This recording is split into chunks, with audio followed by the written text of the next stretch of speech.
Muy buenos días, en nombre de Dios y la patria se inicia la sesión. Bueno, muy buenos días. Quiero partir saludando a nuestro secretario de abogado que está de cumpleaños. Rodrigo, no lo vamos a cantar, pero lo vamos a decir ya, así que feliz cumpleaños. A ver, Cristian. Que tengas un muy bonito día. Quiero saludar también a los senadores presentes, a la profesora investigadora, quiero partir por ella porque le pedimos si podía exponer en la sesión siguiente, bueno, en el plazo que no se cumpla, a la señora Marisol Peña, que está por Zoom, del Colegio de Periodistas, a la presidenta señora Rocío Alorda, al periodista Mauricio Weibel. Bueno, Weibel, perdón, Weibel, del Consejo Regional Metropolitano del Colegio de Periodistas de Chile, al presidente señor Rodrigo Mundaca, la vicepresidenta señora Cecilia Alzamora, al pro tesorero señor Víctor Pino y la periodista señora Antonia Mundaca. Está el puro presidente, exactamente. La periodista señora Antonia Mundaca, perfecto, gracias. El Consejo de Ética de los Medios de Comunicación Social se excusó la presidenta y asiste el fiscal señor Sebastián Zárate. Y de Red Liberal, el secretario ejecutivo, el señor Bartolomé Reus, que está también por Zoom, y se excusó el ministro de Justicia y Derecho Humano, pero nos acompaña la abogada de la división jurídica, la señora Sofía Wilson, que está por ahí. Entonces, también, sí, Sofía, si quieres sentarte en la mesa. Que se sienta acá mejor para cualquier consulta. Para anotar, consulta, para que esté el Ejecutivo presente, en definitiva, viene en representación del ministro. Muchas gracias. A nuestros asesores, asesoras y a quienes también nos pueden estar siguiendo en conectados. Le voy a dar la palabra entonces al señor secretario para la cuenta de hoy.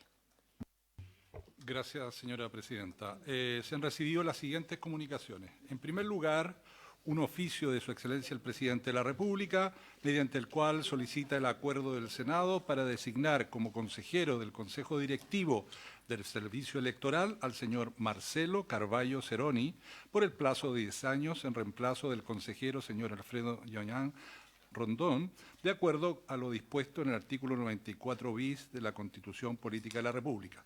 De acuerdo con el procedimiento que rige esta materia, hay un plazo de 30 días corridos y además la Secretaría ya dio las instrucciones para pedir los respectivos informes de la Biblioteca del Congreso Nacional y se ha abierto un banner en la página web para que la ciudadanía o personas interesadas puedan dar su opinión sobre estos antecedentes.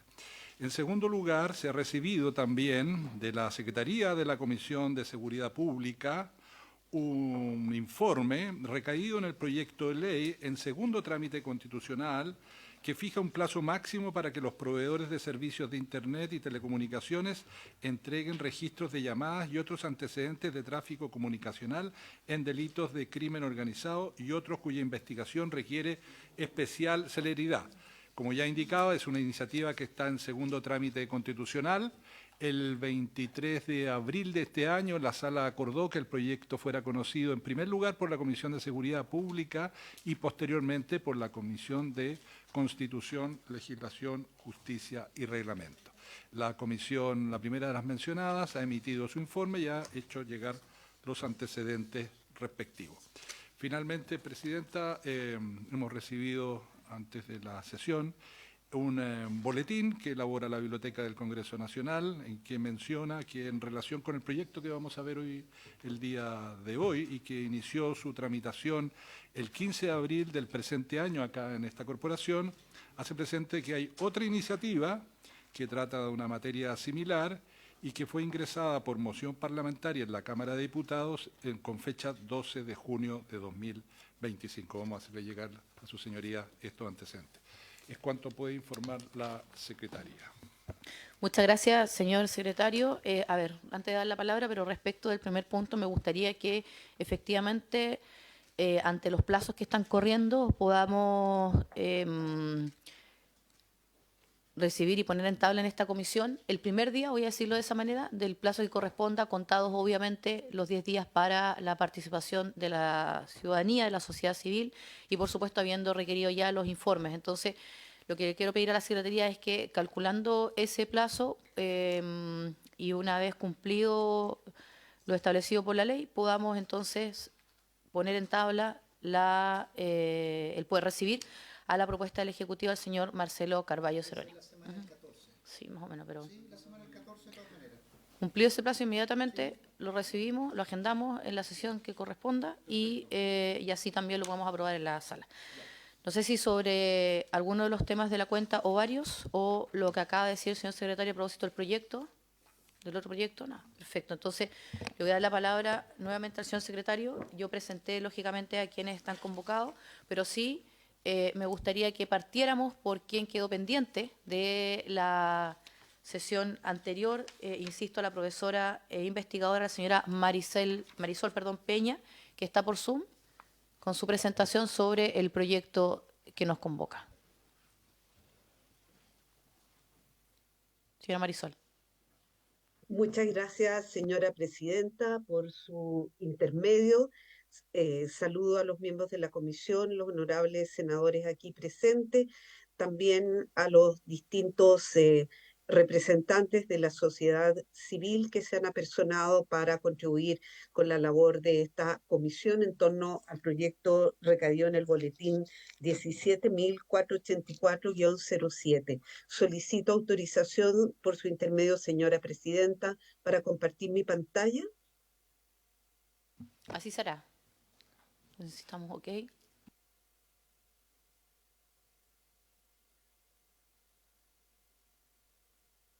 Nosotros ya la vemos. Muchas gracias. Perfecto. Entonces voy a proceder a la presentación con la ventaja que supone que efectivamente, como usted recordaba, señora presidenta, estuve conectada durante toda la última sesión y entonces me he fijado como objetivos de mi presentación colaborar con el trabajo parlamentario que ustedes están desarrollando, en primer lugar exponiendo criterios que fluyen del sistema interamericano de derechos humanos para resolver el aparente conflicto de derechos que podría presentar un proyecto de esta naturaleza. Y segundo, haciéndome cargo de las observaciones que en la sesión pasada hicieron los honorables senadores de Urresti y Araya, proponiendo algunas correcciones al proyecto muy precisas, muy concretas, que pienso que podrían ayudar a resolver los problemas que se estuvieran presentando. Dicho eso, entonces, recuerdo simplemente el objetivo de la moción parlamentaria que todos ustedes conocen muy bien, que aquí está proyectado, y voy a centrarme en la última parte.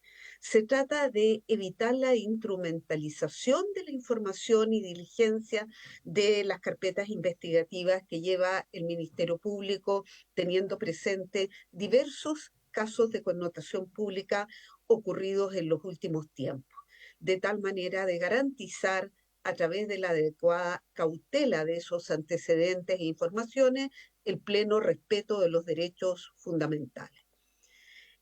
Este proyecto de ley, señora presidenta, honorables senadores, presenta entonces una tensión entre dos derechos muy importantes, tanto desde el punto de vista constitucional, pero para el funcionamiento mismo de la democracia.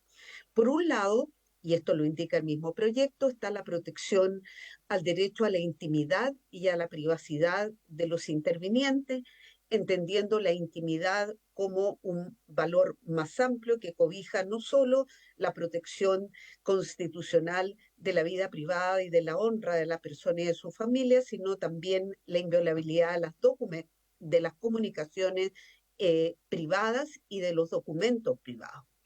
Mientras que la privacidad es una esfera mucho más íntima que tiene que ver fundamentalmente con lo que conocemos como los datos sensibles. Por otro lado está la libertad de información, que debe ser analizada en unión a la publicidad y transparencia de los procesos públicos y de la vida en sociedad, que son muy importantes, que suelen estar involucrados entonces en el desarrollo de los procesos de investigaciones penales. Este dilema, entonces, ¿cómo se puede enfrentar? Aquí quiero traer algunos criterios importantes que ha desarrollado el Sistema Interamericano de Derechos Humanos, como lo anticipé, para lograr que este proyecto de ley, que a mi juicio obedece a una finalidad más que legítima y necesaria, pueda efectivamente tener viabilidad. El primer criterio, que se desprende de casos como Palamara, Iribarne versus Chile y Kimmel versus Argentina es que el procesamiento de personas, incluidos periodistas y comunicadores sociales, por el solo hecho de investigar, escribir y publicar información de interés público, viola la libertad de expresión al desestimular el debate público sobre asuntos de interés para la sociedad y generar un efecto de autocensura. Autocensura porque la exigencia de tipos penales muy estrictos puede significar que los propios medios eviten difundir ciertas informaciones que son de evidente interés público. En segundo lugar, en el contexto democrático, las expresiones sobre los funcionarios públicos o personas que ejercen funciones públicas, así como los candidatos a ejercer funciones públicas, deben gozar de un margen de apertura especialmente reforzado.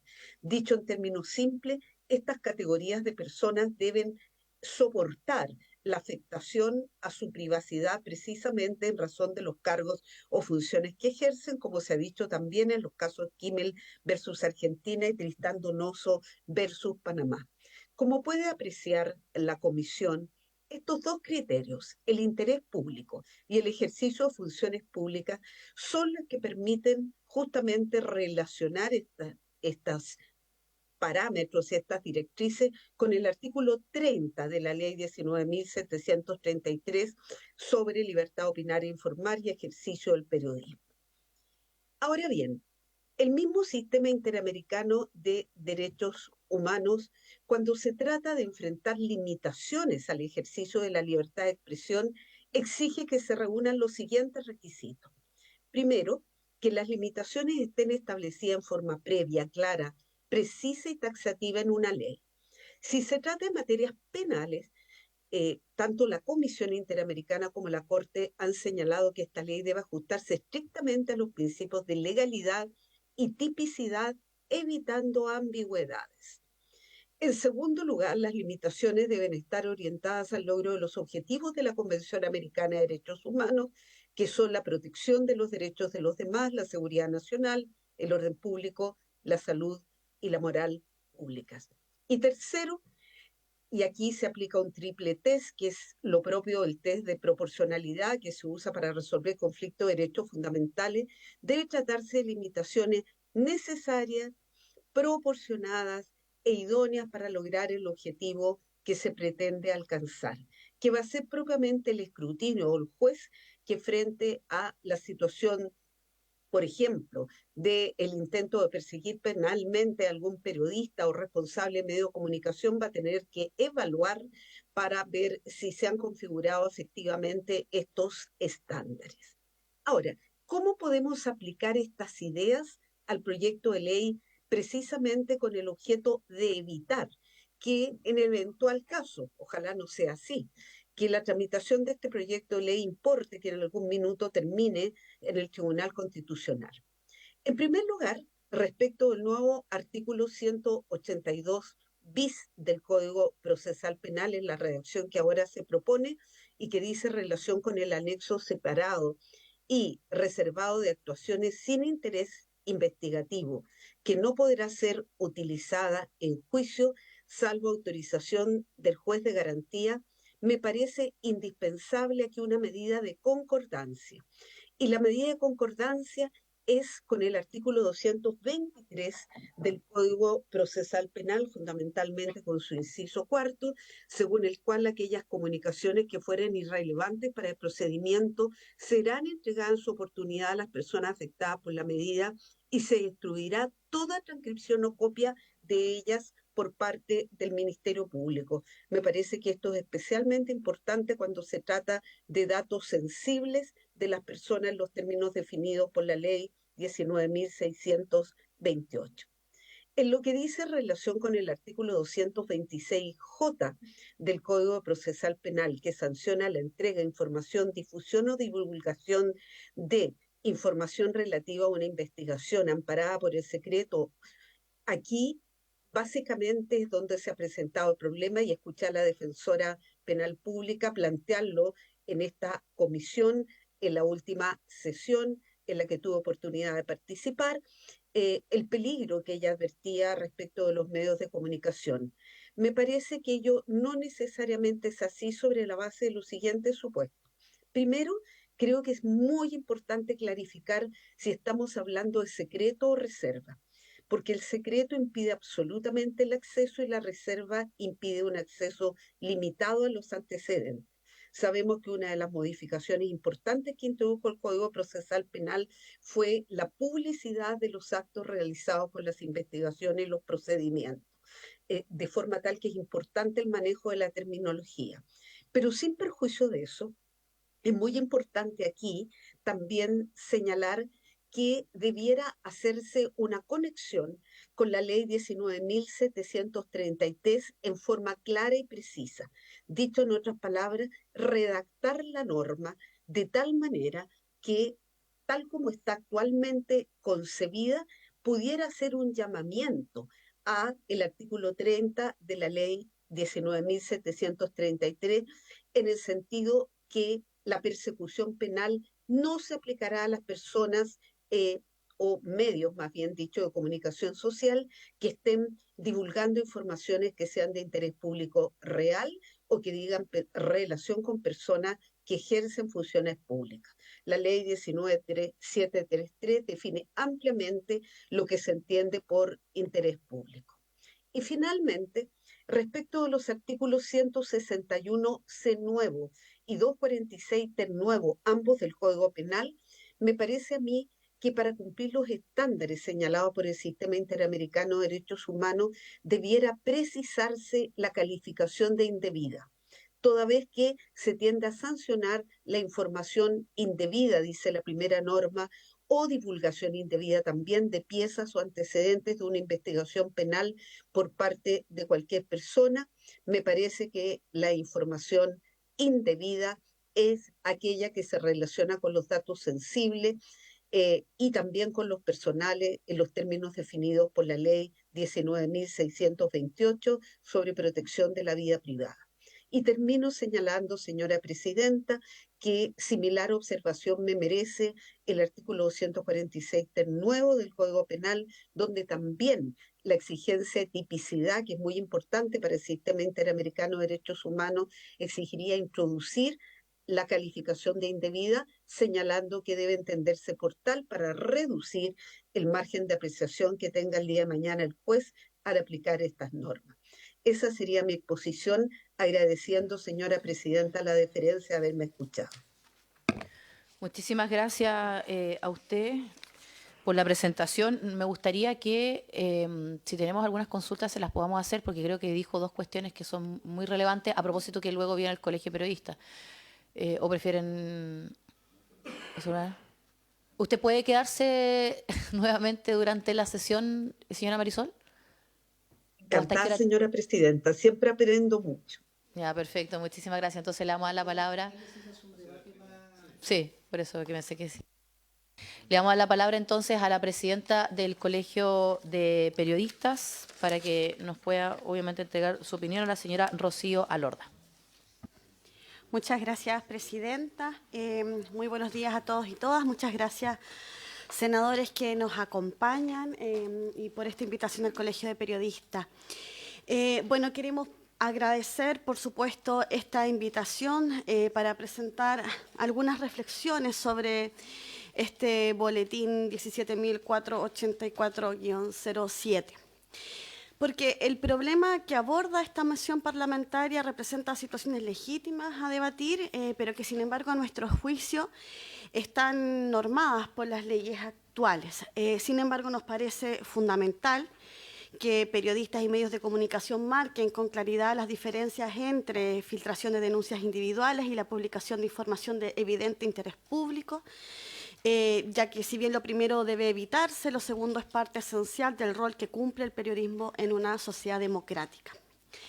La información sobre procesos judiciales, cuando se divulga de manera responsable, permite a la ciudadanía conocer cómo se administra la justicia, lo que fomenta la transparencia y la rendición de cuentas de los operadores judiciales. Además, es un elemento de transparencia y de acceso a la información altamente valorada por la ciudadanía.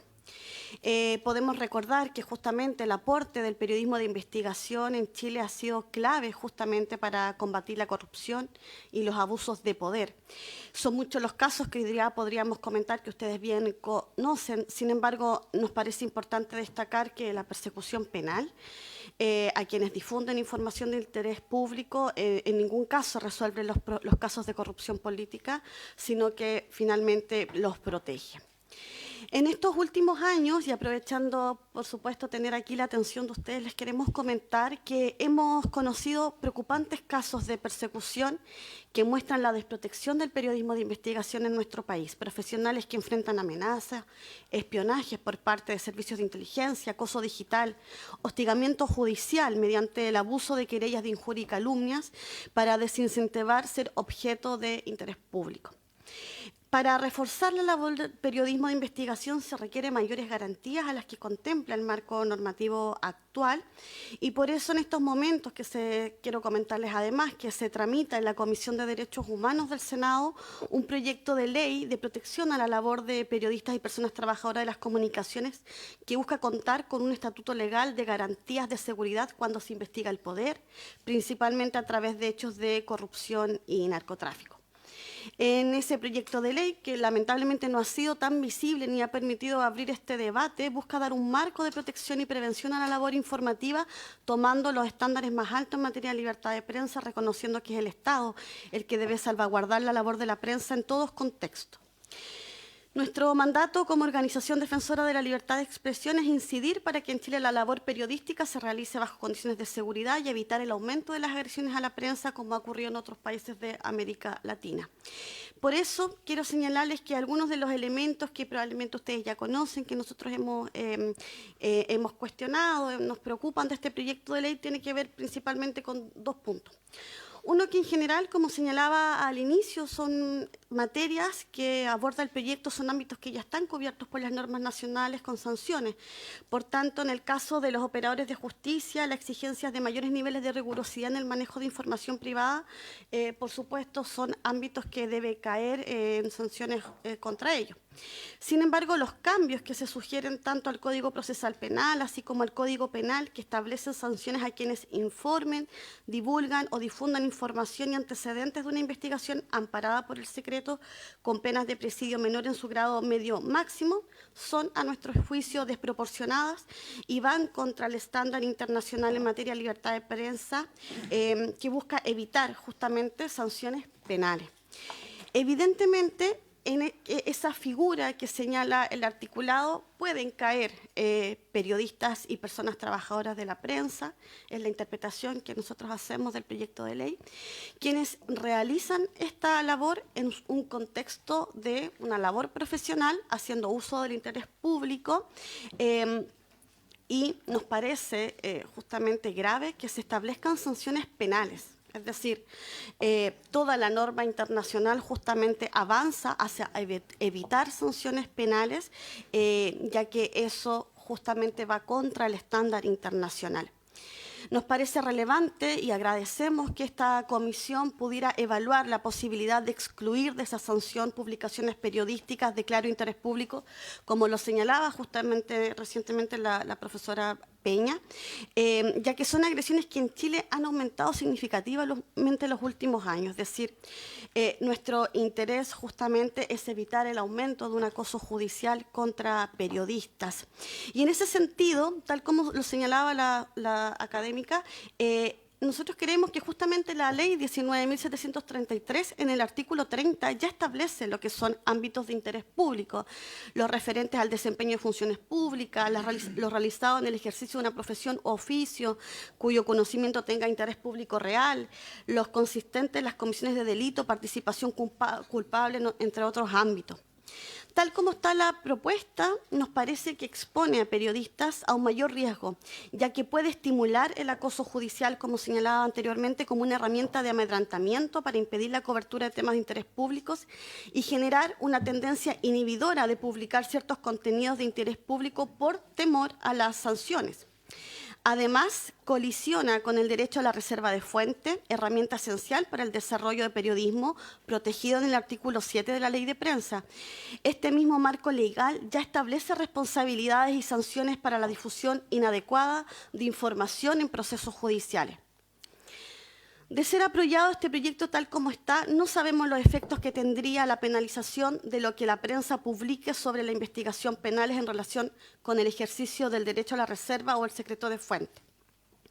En un caso hipotético, al Ministerio Público le resultará más fácil perseguir al periodista que publicó la información que a quien filtró la carpeta investigativa, porque no es de público conocimiento quien ha filtrado, a diferencia del periodista que debe firmar su texto publicado. Por tanto, no será testigo de la causa, donde podrá invocar el derecho a reserva de fuente cuando le pregunten quién era su fuente, sino que será imputado, sujeto a la persecución penal del Estado. Para que tenga algún sentido dicho derecho, resultaría absurdo que se busque condenar al periodista, privando el escrutinio público de la información bajo reserva. Actualmente existen vías legales que pueden usar personas ofendidas por publicaciones en medios de comunicación. Estas medidas van desde la publicación gratuita de una réplica, una aclaración o una rectificación, tal como señala la Ley de Prensa, mecanismo poco usado, así como la eliminación de la publicación vía recurso de protección, la indemnización civil por el daño o la responsabilidad penal por los delitos de injuria y calumnia, que corresponde a una figura más usada sobre todo por representantes políticos o autoridades públicas. No obstante, hacerlo de manera previa, mediante una prohibición absoluta, es más cercano a una especie de censura previa, figura que está prohibida por nuestra Constitución. Asimismo, resulta poco convincente que la sola palabra indebidamente en la descripción del delito del nuevo artículo 161C sea suficiente para resguardar el ejercicio legítimo de la prensa sobre hechos de interés público en la investigación. El fiscal buscará igualmente perseguir al periodista, quien tendrá que cargar con los costos de un proceso penal en su contra. En definitiva, se advierte el riesgo que, pese a las buenas intenciones de los autores, que este proyecto de ley tenga efectos inconstitucionales, contrarios a lo que busca, y que deje al derecho a la reserva la fuente en letra muerta y un desfile de periodistas en tribunales. Muy brevemente, porque ya lo señaló la académica, la Corte Interamericana de Derechos Humanos señala que son asuntos de interés público las opiniones o informaciones sobre asuntos en los cuales la sociedad tiene un legítimo interés de mantenerse informado, de conocer lo que incide sobre el funcionamiento del Estado o afecta derechos e intereses generales o le acarrea consecuencias importantes. Sin embargo, la Corte ha señalado que el Estado tiene que aportar medidas necesarias para garantizar los derechos protegidos en la Convención, lo cual implica la supresión tanto de la norma y prácticas que entrañen violaciones a tales derechos.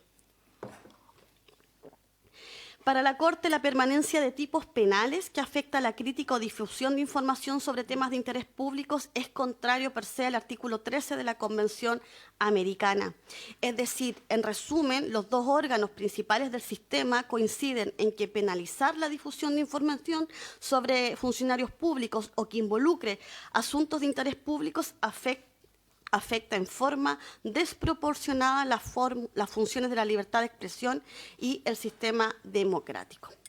Para ir cerrando mi intervención, agradeciéndoles, por supuesto, este espacio, queremos señalar que este proyecto de ley ha sido, sin duda, una posibilidad para reflexionar sobre las formas de garantizar un buen ejercicio de la libertad de prensa. Asimismo, queremos ser enfáticos en señalar que el periodismo debe actuar siempre apegado a la ética profesional, el resguardo al derecho de la sociedad a tener acceso a una información veraz, plura, responsable y oportuna. Ese compromiso incluye el respeto a la dignidad y la vida privada de las personas, especialmente en el tratamiento de casos que involucren a víctimas de delitos, así como también el resguardo de la presunción de inocencia de las personas denunciadas.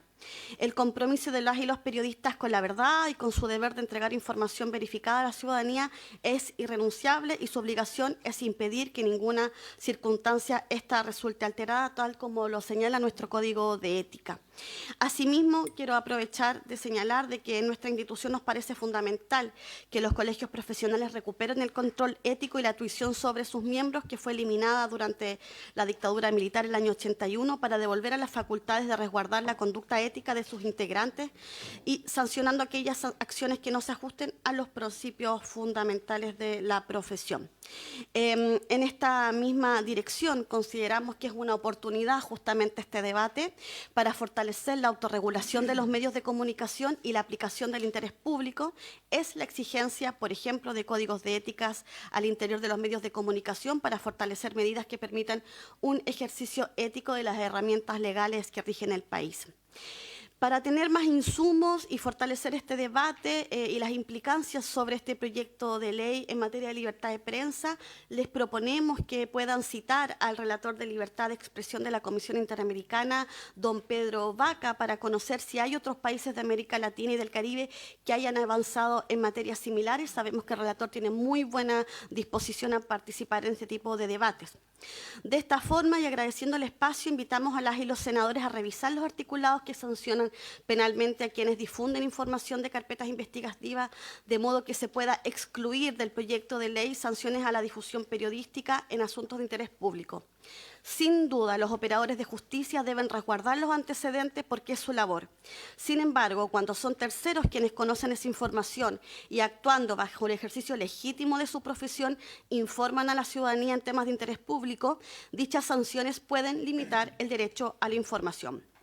Queremos insistir en que la información sobre procesos judiciales, cuando se divulga de manera responsable, permite a la ciudadanía fomentar la transparencia y tomar decisiones en forma de manera correcta, entregada a tiempo.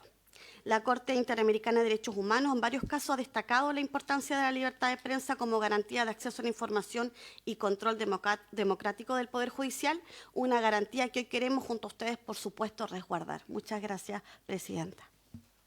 Muchas gracias a usted. Le damos las gracias entonces a la presidenta del Colegio de Periodistas, la señora Rocío Alorda. ¿Va a exponer solo usted, me imagino? Sí, ok. Y le damos entonces la palabra ahora al presidente del Consejo Regional Metropolitano del Colegio de Periodistas de Chile, señor Rodrigo Mundaca. Muchas gracias, presidenta. Queremos agradecer en primer lugar que hayamos sido invitados como Consejo Metropolitano del Colegio de Periodistas a informar ante esta comisión cuando se tramita la moción del boletín número 17.484/07 y que desde nuestra perspectiva intenta restringir las libertades de prensa y de expresión, así como el derecho al acceso a la información. Y queremos decirles que como periodistas estamos preocupados. En primer lugar, coincidimos con los firmantes de la moción en que es necesario regular y sancionar las filtraciones que eventualmente puedan realizar los funcionarios públicos encargados de mantener bajo reserva o secreto las investigaciones que realizan carabineros o la Policía de Investigaciones por orden de la Fiscalía o de los tribunales de justicia. Sin embargo, nos preocupa que se intente sancionar a las y los periodistas por los mismos hechos. En efecto, tal como plantea el texto de la moción, en causas penales de alta cobertura mediática, algunas personas han provocado fugas de datos que tensionan el derecho a la intimidad y privacidad de los intervinientes, por un lado, y la libertad de información, transparencia y publicidad del proceso penal, por el otro. Esa tensión, honorable presidenta y honorables senadores, no se libera con un castigo a las y los periodistas. En la Convención Interamericana de Derechos Humanos se establece que toda persona tiene derecho a la libertad de pensamiento y de expresión. Este derecho comprende la libertad de buscar, recibir y difundir informaciones e ideas de toda índole, sin consideraciones de fronteras, ya sea oralmente, por escrito o en forma impresa o artística o por cualquier otro procedimiento de su elección. Buscar, recibir y difundir informaciones e ideas es la base del derecho al acceso a la información y un componente relevante de la democracia, una potestad que nos entrega la Ley 19.733. El ejercicio de ese derecho ha permitido descubrir casos de corrupción, espionaje y fraudes. Las unidades de investigación de los medios no han tenido restricciones para publicar temas tan delicados como el manejo de cifras en el censo 2012, el fraude en carabineros y el caso Huracán, los casos Fundaciones y Procultura, el desvío de fondos de la ley reservada del cobre en favor de algunos integrantes del Ejército y también los viajes irregulares en esta Fuerza Armada. El caso Audios, el Mogate, el espionaje contra periodistas y otro largo etcétera de noticias habrían permanecido ocultos. Si esta ley, como la están planteando, hubiese estado vigente en 1992, habría sancionado al ahora fallecido dueño de Megavisión, Ricardo Claro, y a la diputada por Las Condes de la época, Evelyn Matei, Gracias a este caso, el Quiotazo, y el trabajo periodístico que se hizo posteriormente, se conoció que el ejército espiaba a políticos, obviamente. En esa oportunidad hubo una sanción para el oficial de inteligencia que filtró la información. Porque ahí está la diferencia. Hay quienes tienen el deber de resguardar la información, pero los periodistas tenemos el deber de informar. ¿Quién no está cumpliendo cuando llega a las noticias un caso como los señalados? En la presentación de la moción mencionan casos de alta connotación mediática, pero que anecdóticamente solo afectan a políticos o a personas relacionadas con el poder. Cabe preguntarse si estamos buscando defender su privacidad por sobre el derecho a la información de la ciudadanía. Honorable Presidenta y honorables senadores, las filtraciones, tales como ustedes la plantean en su moción, no son inocentes y parecen definitivamente malintencionadas. Pero las multas de hasta 500 UTM, o sea, 35 millones de pesos y presidio menor, son sanciones desproporcionadas frente a la publicación de un hecho de interés público. Es más, esas sanciones que se pretenden imponer son exageradísimas por una profesión ya precarizada como la nuestra. Basta con mencionarles que, con suerte, un periodista recién titulado gana poco menos de 10 UTM. En las prácticas, las cifras son aún menores. Se podría decir que no hay censura, sino que la aplicación de la ley. Sin embargo, la experiencia comparada de Francia y el Reino Unido, estados que sancionan duramente la difusión de información reservada, indica que aumentó la autocensura entre los profesionales. Indicadores adicionales dan cuenta del riesgo democrático. Chile cayó 17 puntos en el índice de libertad de prensa en solo un año. Según Periodistas Sin Fronteras, en su informe, la organización dice que si bien la libertad de prensa está garantizada por la Constitución y el sistema judicial chileno, no siempre se respeta en la práctica. El periodismo de investigación está perdiendo terreno y los ataques contra reporteros van en aumento. Los procesos judiciales contra medios de comunicación y periodistas se han convertido en una estrategia recurrente para silenciarlos. Agreguemos más elementos de esta discusión. Aquel que quiere divulgar información reservada o secreta puede utilizar cualquiera de las redes sociales sin necesidad de interactuar con un profesional de la prensa. En ese sentido, es necesario distinguir entre periodistas o influencers y comunicadores, y entre información y comunicación o propaganda. Los medios para engañar, sesgar y manipular están ya casi al alcance de todos, y por lo mismo es completamente necesario reafirmar nuestro apego a los valores democráticos, a nuestros principios profesionales y a nuestro código deontológico. Las filtraciones de información reservada o de secreto reservada pueden ser difundidas por otras vías. Según el reporte Data Reportal Chile, 17,2 millones de personas, un 87% de la población, son usuarias activas de redes sociales y se estima que un 41% sigue habitualmente creadores de contenido. Es más, no salimos del tema de discusión actual, pero es necesario destacar que, aunque no sabemos cuánta desinformación y malinformación circula por la red, un estudio de una empresa de ciberseguridad asegura que un 70% de los latinoamericanos no saben distinguir qué es verdadero y qué es falso, y es un tema que también podríamos conversar más adelante. En este contexto, la estructura actual de la industria de los medios de comunicación está siendo atacada por la búsqueda del like, lo que puede llegar a transgresiones éticas, pero no penales. Honorable Presidenta y honorables senadores, la libertad de expresión, la libertad de prensa y el derecho a la información le pertenece a la ciudadanía y no a los periodistas ni a las periodistas, y están ligados indisolublemente con la democracia. Por eso insistimos, es imperativo diferenciar entre periodismo y mera comunicación. El periodismo se rige por un estatuto, un código de ética, la ley 19.733 y el escrutinio público. Tal como se ha planteado en Carta a la Prensa, existe una colisión entre el acceso a la información de interés público y el derecho a la vida privada de las personas, y en eso estamos de acuerdo. Disparar contra los mensajeros que queremos respetar la ley para matar a las noticias es una mala política. Ya lo dijimos, en Chile se le entrega al periodismo profesional una serie de derechos y obligaciones, y también se le da a los colegios profesionales la potestad ética para sancionar a sus afiliados. Pero la libertad de asociación impide sancionar las faltas cometidas por profesionales de la prensa que no están agremiados. Durante el año 2009 y mediante el boletín 6562-07, se puso en discusión un proyecto de ley iniciado en Mensaje que buscaba regular el ejercicio del derecho a agruparse en colegios profesionales, estableciendo el régimen de tuición ética al que se someten los profesionales colegiados. Han pasado 14 años. Solicitamos que se retire del proyecto, en este caso, como Consejo Metropolitano, toda sanción contra los periodistas en esta moción y que los verbos como difundir, divulgar o informar se refieren específicamente a quienes tienen el deber de mantener bajo reserva o secreto. Busquemos un mecanismo que permita asegurar la ética profesional de una forma robusta, porque las comisiones de ética funcionan, son buenas, porque si no fuera así, el Senado no tendría una. Es más simple redactar una ley que sanciona la divulgación de información que trabajar en una que divulga la institución ética del Colegio Periodista. Es claro, conversemos sobre esta base y busquemos el beneficio de la ciudadanía y su derecho a estar informados. Muchas gracias, Presidenta. Muchísimas gracias a usted. Tuvo la palabra el presidente del Consejo Regional Metropolitano del Colegio de Periodistas de Chile, el señor Rodrigo Mundaca. Le vamos a dar la palabra entonces al fiscal del Consejo de Ética de los Medios de Comunicación Social, el señor Sebastián Zárate.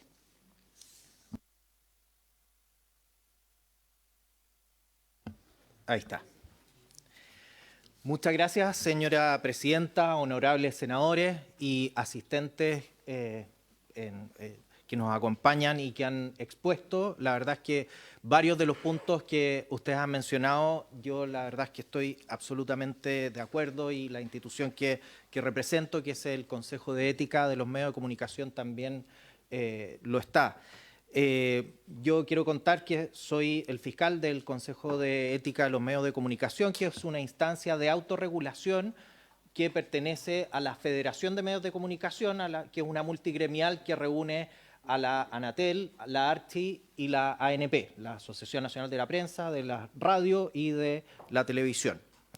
Y nosotros hemos analizado en el Consejo de Ética este proyecto. También hemos recibido casos sobre filtraciones periodísticas cuando los involucrados han alegado vulneración a sus derechos, puntualmente derecho a la honra, a la vida privada, a la presunción de inocencia, y también se ha pronunciado, incluso hay un pronunciamiento bastante reciente respecto de uno de los casos de connotación pública, donde una persona que, habiendo sido ex ministro del Interior, indudablemente un personaje público, también había alegado haberse expuesto en algunos medios de comunicación, en las filtraciones, parte de su vida íntima, asuntos relativos a su salud, a su vida familiar, y en ese sentido el Consejo de Ética estimó que el medio no había faltado a la ética en términos de la divulgación del material filtrado, sino que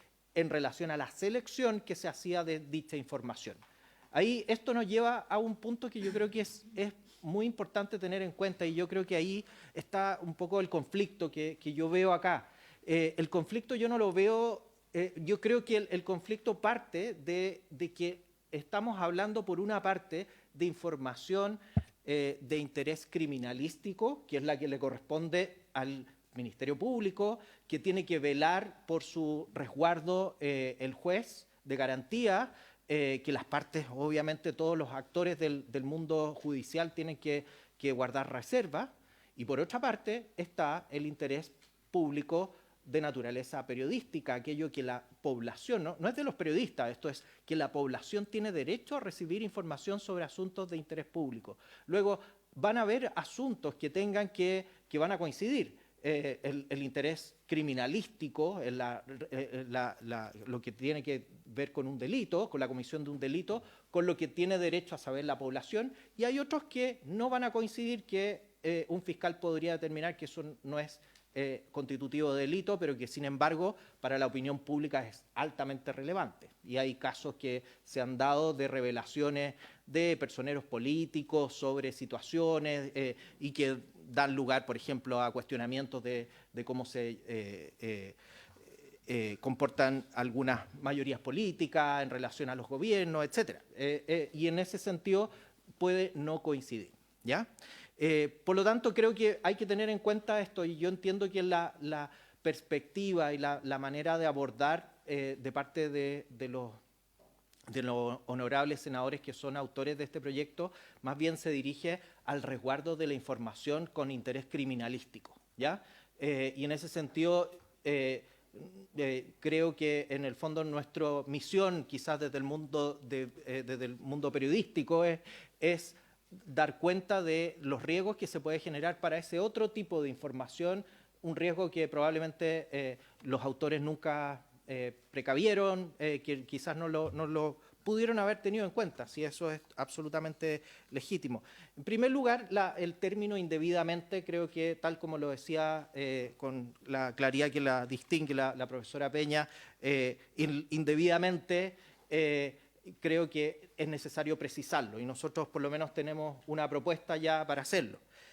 Porque indudablemente crea un efecto inhibitorio, que es un efecto que está obviamente recogido por toda la jurisprudencia internacional, por la Corte Interamericana, la teoría del desaliento que llaman los españoles, el chilling effect de la jurisprudencia norteamericana. En segundo lugar, también hay un elemento, hablando del sistema norteamericano, que tiene que ver con el rol de los periodistas en las filtraciones. En el derecho norteamericano se aplica, por una parte, un precedente judicial de un caso del año 2001, que es Bartnicki versus Bopper, donde se dedica a dos cosas. Primero, si hay un interés público, entonces, y ese material es recibido por un medio de comunicación, no es que tenga la posibilidad de hacerlo, sino que tiene la obligación de hacerlo, porque la función del periodista es comunicar a la sociedad civil lo que está ocurriendo. Ahora, indudablemente que eso se une con otra cosa que se llama la doctrina de las manos limpias, ¿ya? Indudablemente que si el periodista está involucrado en la filtración misma, está cometiendo un delito, ¿ya? Y por lo tanto yo creo que ya estamos en un evento que es distinto y que entiendo que tampoco es la hipótesis que tuvieron los autores de este proyecto de ley, ¿ya? El periodista que está filtrando información o que está interceptando comunicaciones, obviamente que eso ya es otro índole de otra discusión que podríamos tener.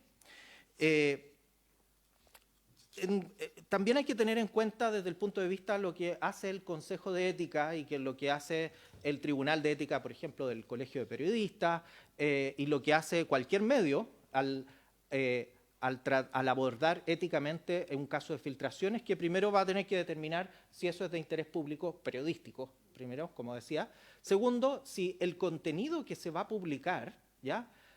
También lo es y contribuye a ese interés público. Hay situaciones que son de la vida privada, de conversaciones que son íntimas de la familia, que el medio va a tener que determinar y discriminar. Eso no lo voy a publicar, voy a dar cuenta, pero quizás no lo voy a, etcétera. Por lo tanto, ahí hay que tener en cuenta ese segundo elemento. Y un tercer elemento que creo que es muy importante y que me imagino que también forma parte de las intenciones de los autores de este proyecto de ley, es que el periodista y el medio no pueden estar siendo manipulados por alguna de las partes, porque indudablemente en un proceso judicial hay una estrategia, yo lo digo quizás también como abogado, en el fondo hay una estrategia judicial, pero los estrategas muchas veces no reparan en los medios y no reparan en el daño que se le puede hacer a la democracia y creen que manipular al periodista o al medio para divulgar una información, o imaginémonos una información reservada, por ejemplo, de un delito de naturaleza sexual, por ejemplo, a veces que se dan a conocer los propios abogados o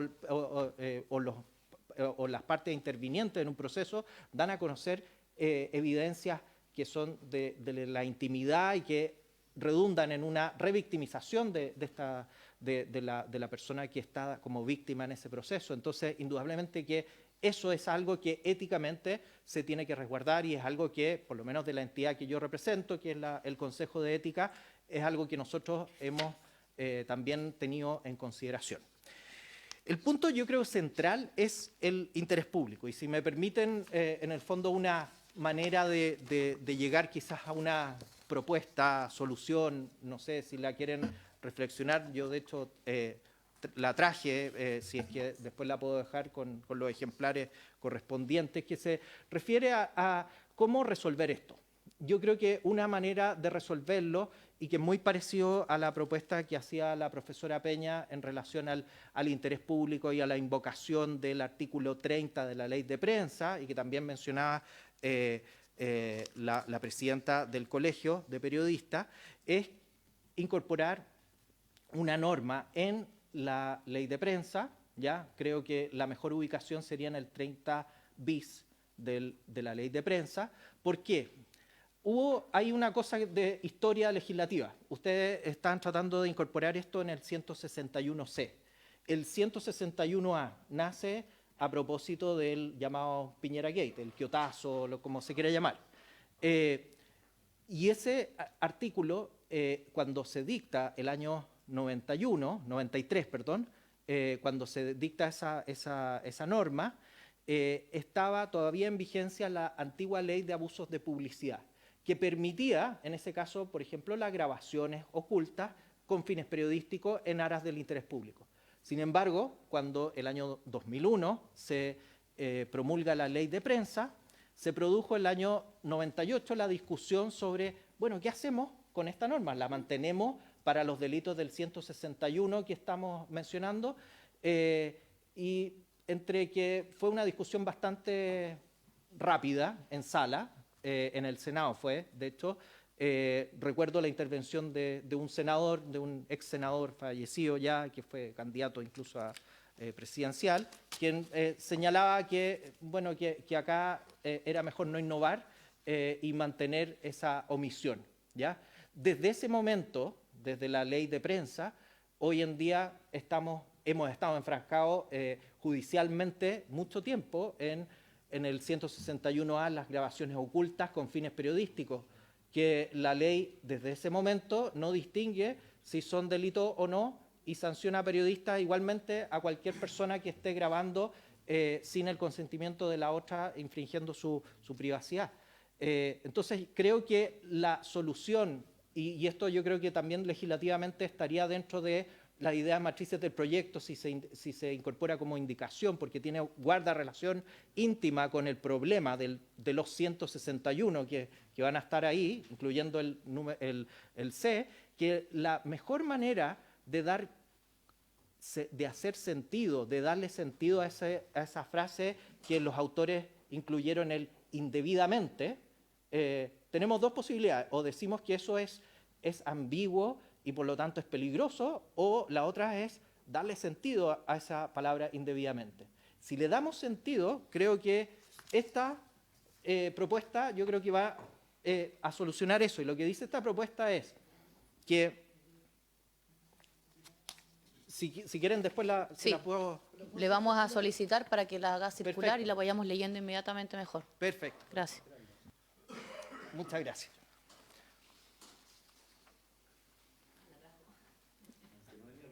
No, sí.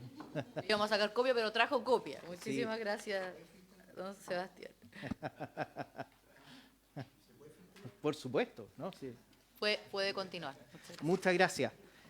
La idea es, una de las cosas que se planteó, de hecho, el año 98, en esa discusión en la sala del Senado, fue, bueno, ¿cómo analizar esto? Y justamente por eso tiene que ver con el indebidamente. Algunos dijeron, bueno, si la verdad es que el ejercicio periodístico es el ejercicio de un derecho y por lo tanto se aplicaría el artículo 10, número 10 del Código Penal respecto de que quien obra en el ejercicio de un derecho no comete delito, ¿ya? Entonces, acá lo que se está aclarando es en la ley especial, la ley particular que es la ley de prensa, aplicada al ámbito de la información, que se considerará como derecho legítimo esta actividad informativa que verse sobre estos asuntos de interés público, mientras que concurran una serie de circunstancias. Es decir, tampoco es una carta blanca o carta abierta para que se pueda filtrar información a diestra o siniestra, sino que bajo ciertas condiciones, y ahí se alude a que sea de interés público, tal como lo dispone el artículo 30, que no es el mejor artículo, quizás no es la mejor redacción que tenemos, y ojalá que el día de mañana a mí me encantaría que no tuviéramos delitos de injuria y calumnia ni todo eso sancionado, pero para resolver este problema de este proyecto creo que es una manera de empezar. Segundo, que se actúe con estándares periodísticos en términos de que sea la última ratio de lo que se está haciendo, que no hay otra manera de obtener esa información. Y también, ahí los puntos 3 y 4 hacen relación precisamente a lo que decía la profesora Peña respecto del principio de proporcionalidad, es decir, que el legislador, por una parte, está tratando con la debida proporcionalidad, este caso, del interés público periodístico, pero además el periodista está seleccionando esa información y solo aquella información que no perjudique a las partes, que vele por el interés público, etcétera, y que no se trate de un mero sensacionalismo, el morbo típico de publicar algo que no tuvo ninguna relación. En el Consejo de Ética, como decía, tuvimos 2 casos. En los 2 casos que recibimos, que fueron de bastante notoria, uno fue el año 2016, cuando la presidenta Bachelet se querelló en contra de la revista ¿Qué pasa? Y la presidenta Bachelet dijo, yo voy a retirar mi querella si es que el Consejo de Ética de los Medios sanciona a Copesa, al editor de esa revista.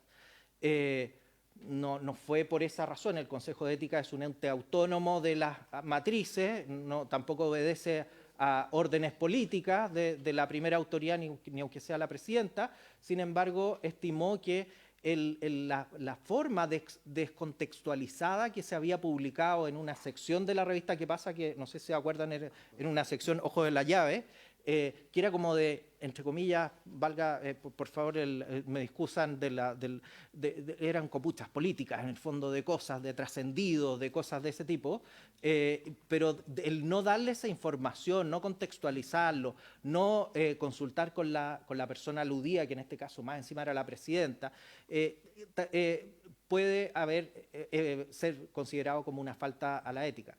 En el caso más reciente, no fue por el hecho de que un medio haya divulgado algo que no era de interés público, sí lo era, que tenía que ver con el caso Audias, con el caso del abogado Hermosilla.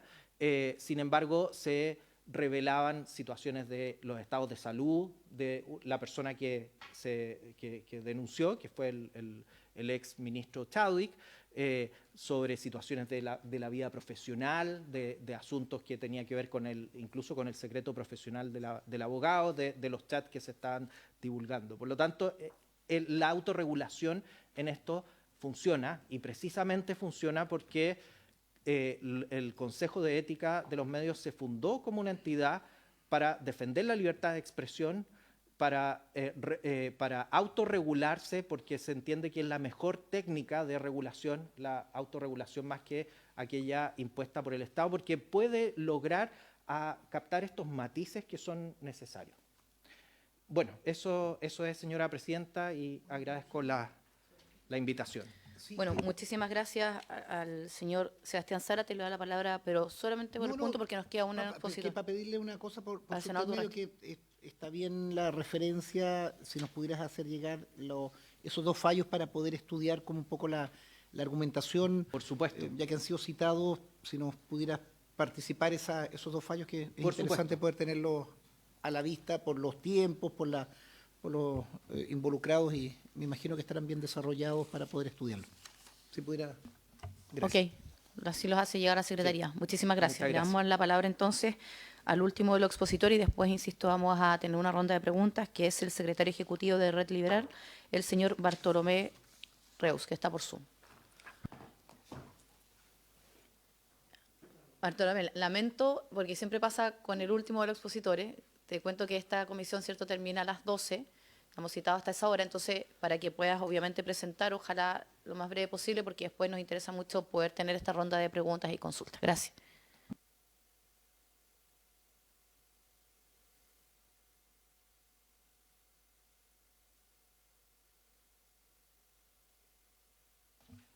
Ahí ya estamos viendo tu exposición y la tenemos impresa también.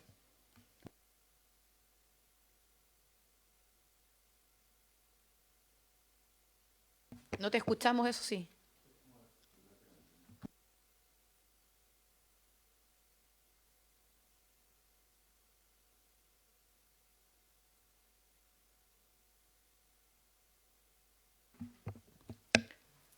¿Tú nos escuchas a nosotros? Sí. No, no te escuchamos. Si quieres, puedes... Bueno, dicen que ayuda, pero si quieres puedes apagar tu cámara, a lo mejor.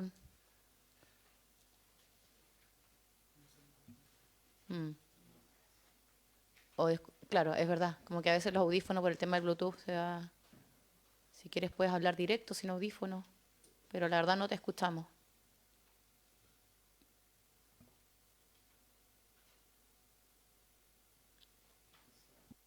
¿Ahí me escuchan? Perfecto. Ahí sí, ya, perdón. Hay problemas técnicos. Bueno, primero quiero agradecer la invitación a la comisión. Saludo a la presidenta, por su intermedio a los senadores presentes y a los demás asistentes. Bueno, se ha hablado mucho de este proyecto, del boletín 17.484 respecto a distintos efectos. Nosotros queremos hablar sobre los efectos para las libertades puntualmente que puede traer este proyecto.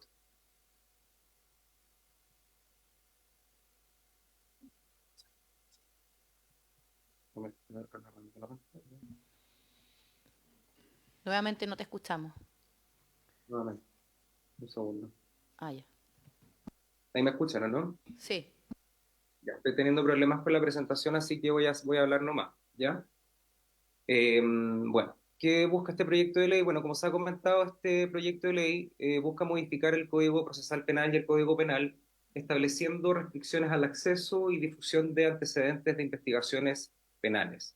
Propone la creación de un anexo reservado que permitirá mantener documentos bajo secreto por 90 días y sanciona con penas de prisión o multas a funcionarios públicos, fiscales, defensores y periodistas que difunden información de estos procesos. Si bien las intenciones de este proyecto buscan justamente proteger y resguardar la intimidad de las personas y el debido proceso, creemos que la reacción actual de cómo está el proyecto puede derivar en graves riesgos para la libertad de prensa, la transparencia pública puntualmente y en última instancia para la democracia, que yo creo que eso es algo que tenemos que transparentar.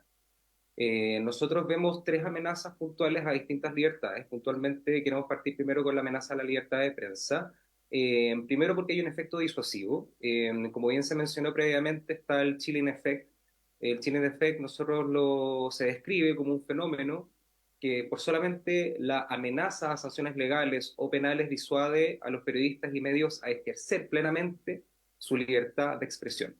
Esto lo respalda un académico que es Frederick Sauer, que las leyes ambiguas o sanciones puntualmente desproporcionadas pueden justamente enfriar el discurso protegido, no por su aplicación en sí, sino por el mero hecho de la amenaza.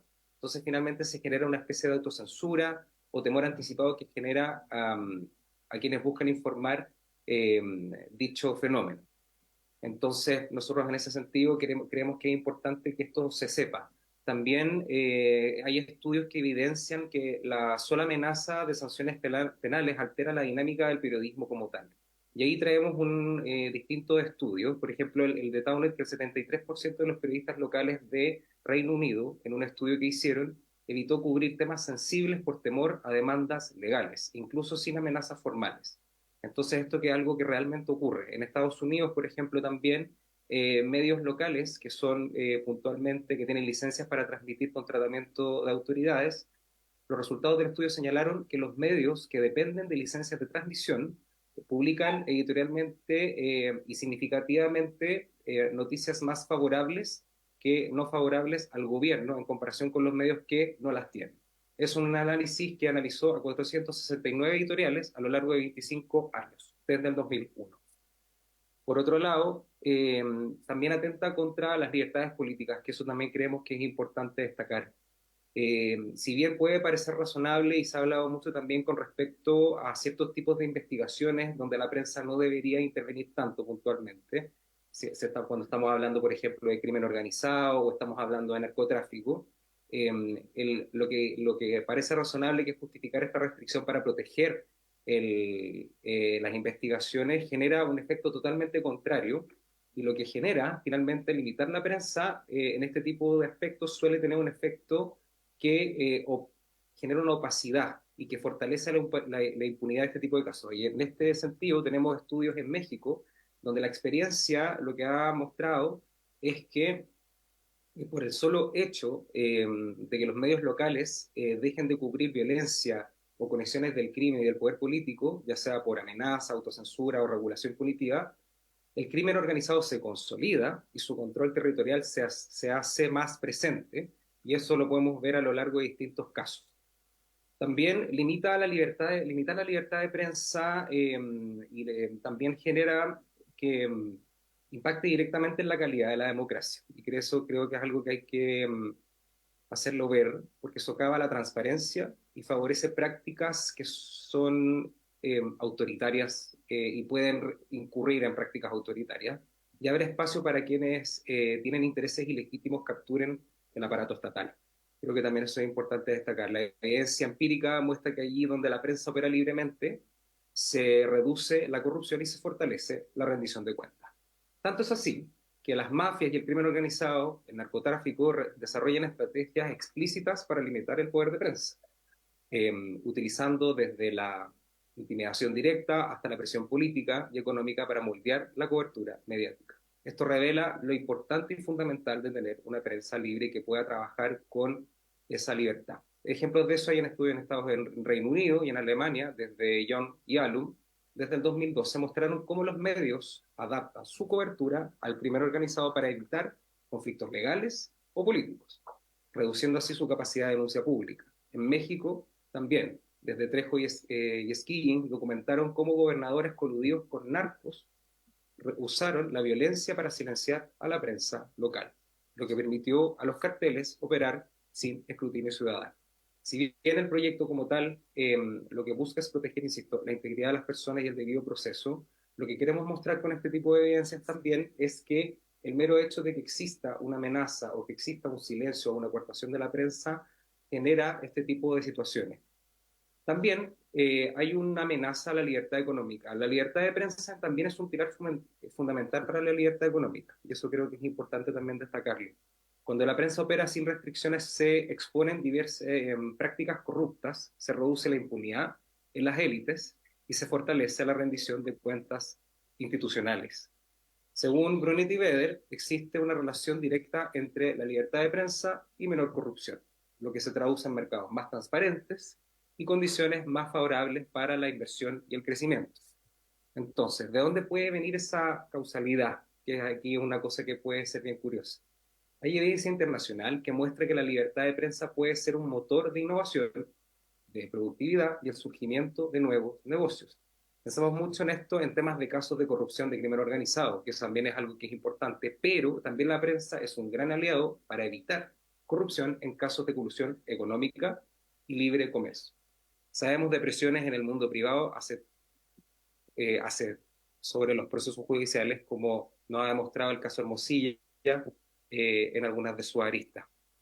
También amenaza restringir la libertad de prensa, genera opacidad, fomenta redes de poder que distorsionan la competencia y eleva el riesgo político. Esto implica negativamente en la confianza de emprendedores, inversionistas y ciudadanos, reduciendo las oportunidades de desarrollo y afectando la generación de empleo y riqueza. Defender la libertad de prensa es también defender los derechos de cada persona a prosperar en un entorno económico libre, competitivo y justo.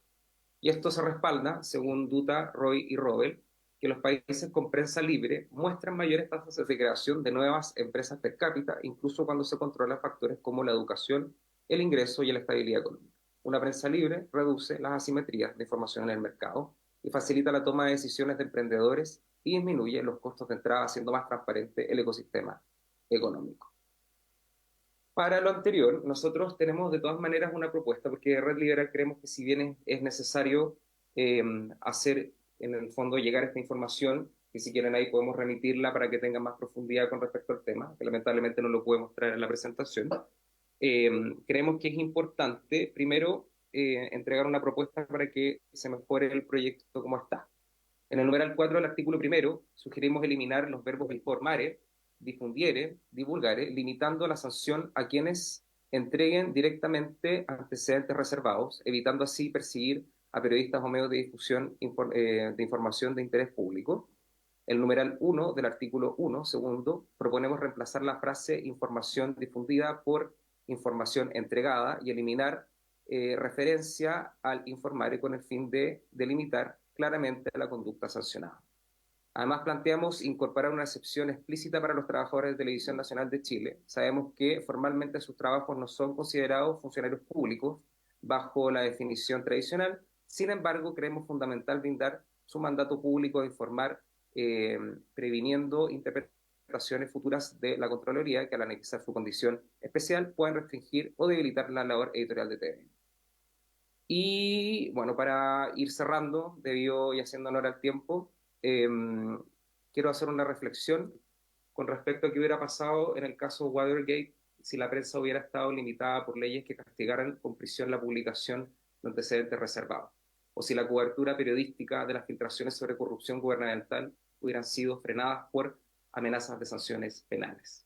Las investigaciones históricas que llevan a la renuncia de Richard Nixon y que inspiraron a la película que todos los hombres del presidente y de Post son recordatorios poderosos de que el papel que cumple la prensa libre para destapar abusos de poder y defender la democracia. Muchas gracias. Bueno, muchísimas gracias a usted. Tuvo la palabra el secretario ejecutivo de Red Liberal, el señor Bartolomé Reus. Entonces vamos a dar la palabra a los senadores. Vamos a partir por el autor del proyecto. Cada uno de los miembros de esta comisión también es coautor, ha firmado el proyecto. Le doy la palabra al senador Pedro Araya. Gracias, presidente. En primer lugar, saludar a todos nuestros invitados y agradecer su exposición. Y quiero partir con una reflexión previa, o con dos en realidad. La primera, algo que dice el proyecto, no hay ninguna filtración que sea desinteresada. Todas las filtraciones persiguen un beneficio de alguien. Oculto, uno nunca sabe, pero yo siempre he pensado que las filtraciones del proceso penal tienen un objetivo, expurio, legítimo, es materia de otra discusión. Y este proyecto lo que busca es hacerse cargo de dos problemas que tiene hoy día el sistema de persecución penal, que básicamente dice relación con que las tecnologías de las comunicaciones existentes a la época de la dictación del Código no son las que tenemos hoy día. Y hoy día tenemos un tremendo vacío normativo y hay una permanente tensión en tribunales respecto de qué puede utilizar o no el Ministerio Público cuando, por ejemplo, se intercepta un teléfono y se realiza un vacío telefónico. Porque, como el colega debe saber, el Ministerio Público, cuando se decreta una interceptación telefónica, solo puede escuchar hacia adelante, pero con los nuevos teléfonos en la práctica puede revisar hacia atrás, cosa que ha sido permanentemente discutida en tribunales, si puede, por ejemplo, conversaciones de WhatsApp que son anteriores a la autorización del tribunal ser utilizadas en juicio. Y este proyecto lo que busca justamente es tratar de resolver ese conflicto. Ese es como el primer marco del proyecto. Y el segundo marco es ese cargo del proyecto del tema de las filtraciones, que desde que se dictó el Código, el proceso penal es reservado para los terceros que no son intervinientes. Esa es una norma que consagra el proceso penal. A diferencia de lo que se ha tratado de plantear de la publicidad del proceso penal, el proceso penal tiene ciertos límites y es que el mismo 182 lo declara reservado, salvo aquellas actuaciones que son públicas, que son básicamente la audiencia. El resto de la carpeta no debiera por qué estar en conocimiento de terceros que no están participando.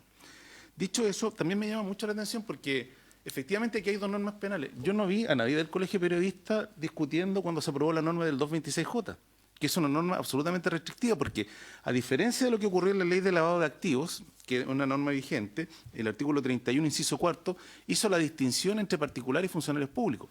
Si hoy día el artículo 226J no se modificara, va a ocurrir el siguiente absurdo, que un periodista que filtra una información recibe una pena mucho mayor que el funcionario público que se le entrega, por una cuestión muy simple, porque hay un concurso aparente de leyes penales y la filtración de información o la violación de secreto tiene una pena más inferior. Entonces acá, primero me llama la atención que el Colegio Periodista no haya dicho nada respecto al 226J, guardaron silencio y aparecen hoy día rasgando vestidura como ya esto que persigue la prensa. Y lo que está buscando justamente esa norma es resolver un problema que hay hoy día en la aplicación de la pena, porque lo que va a ocurrir, y esto lo reitero, vamos a tener un problema cuando se aplique esa norma, que el periodista va a estar con cárcel y el funcionario público suspensión o una pena de prisión.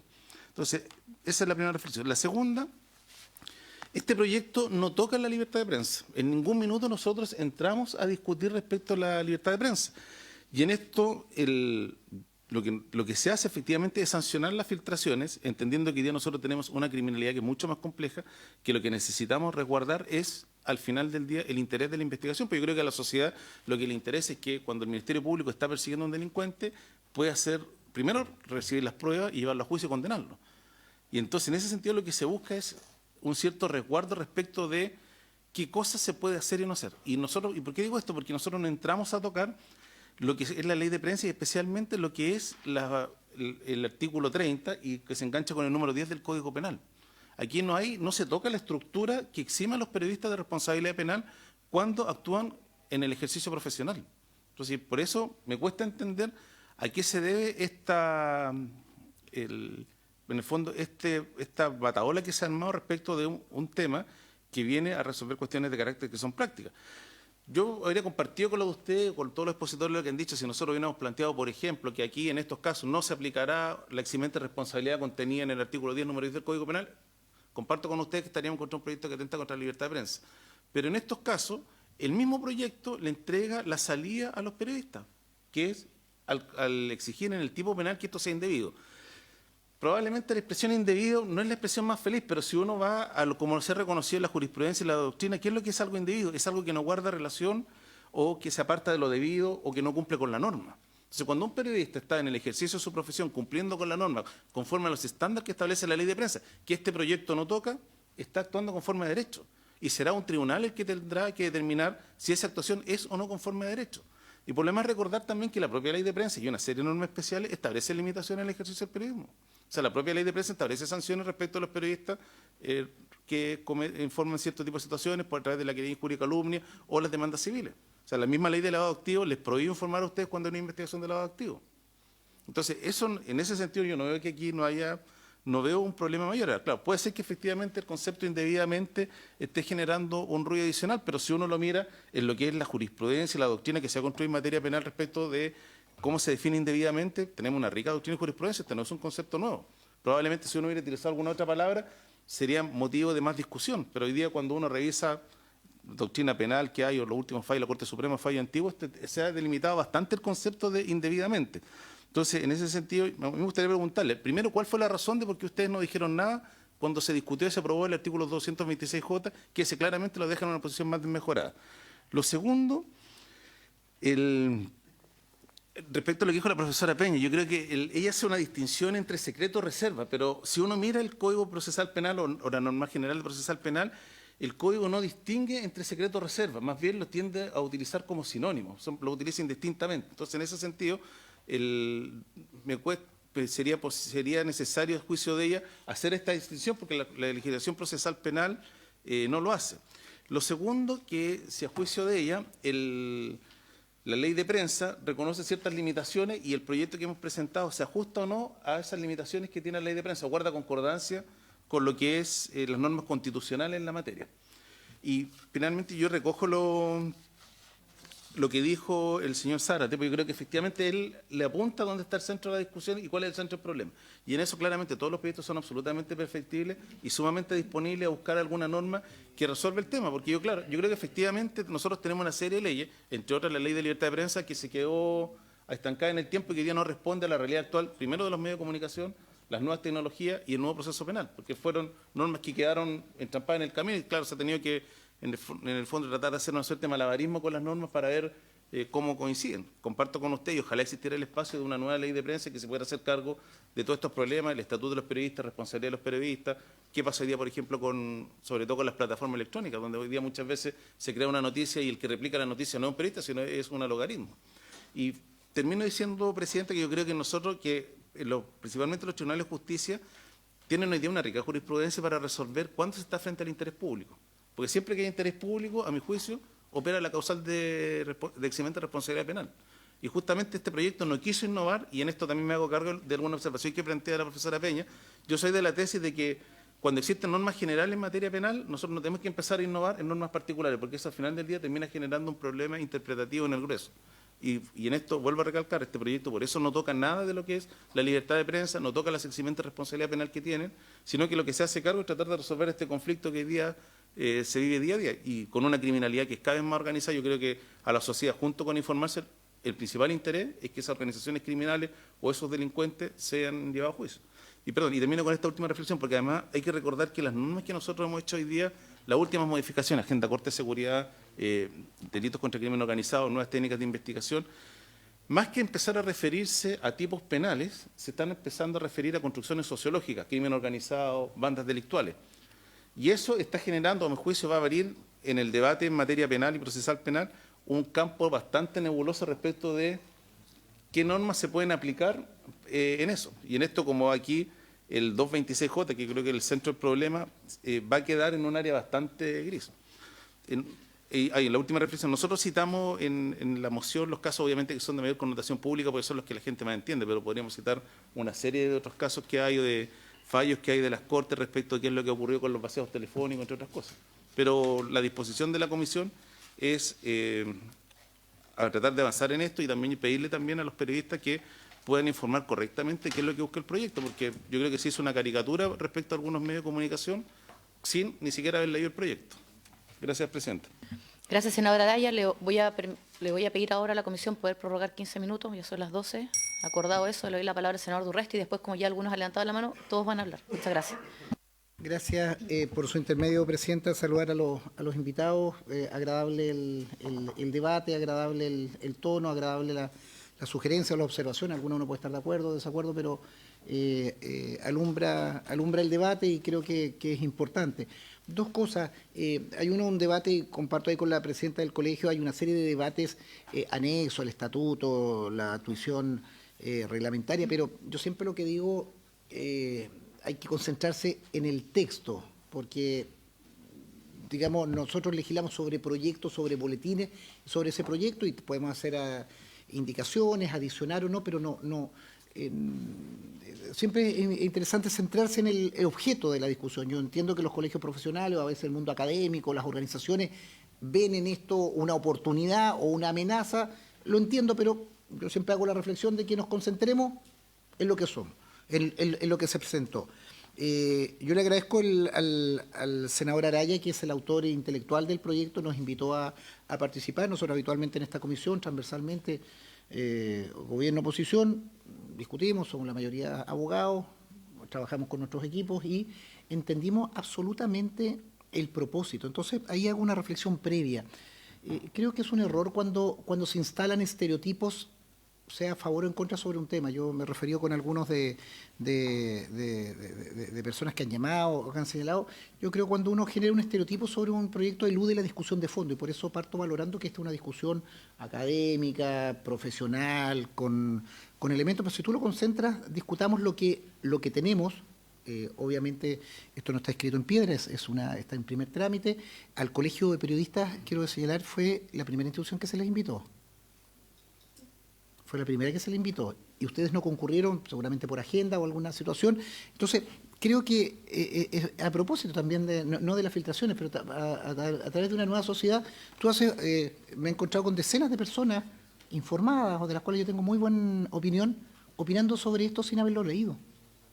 Y me cuesta, y retrucado diciendo, ¿dónde está lo que usted señala que dice? Entonces, creo que es bueno ese debate. Acá no hay bajo ningún parámetro la intención, ni en el autor, ni en lo que yo he suscrito, respondo por lo que yo he suscrito, no me anima ni ninguna situación, pero sí soy consciente que hay que hacerse cargo de situaciones. Y no a propósito de los casos que pueden tener más connotación. Yo hace por lo menos 8 años, 10 años desde que estoy en esta corporación, he venido siguiendo, que creo que algunos de ustedes se lo han participado o lo habrán leído o publicado, y se los voy a compartir en papel, el vacío brutal que existe en el Ministerio Público respecto de las intercepciones telefónicas. Brutal. Y hay acá un colega, o sea, un colega de ustedes, un periodista que ha sido objeto, digamos, y seguramente decenas de otros colegas lo han sido. Yo lo empecé a estudiar teóricamente porque los artículos 222 y siguientes del Código Procesal Penal, principalmente las interceptaciones, nos dimos cuenta con el fiscal anterior, fiscal Abbott, acaloradas discusiones en esta comisión y por la prensa, y se lo señalamos al fiscal actual, al fiscal Valencia, cuando compareció a esta comisión, que tiene que hacer una opinión y sobre la cual le hicimos ver que tenía que haber un informe sobre qué ocurre con las escuchas, solo como un elemento.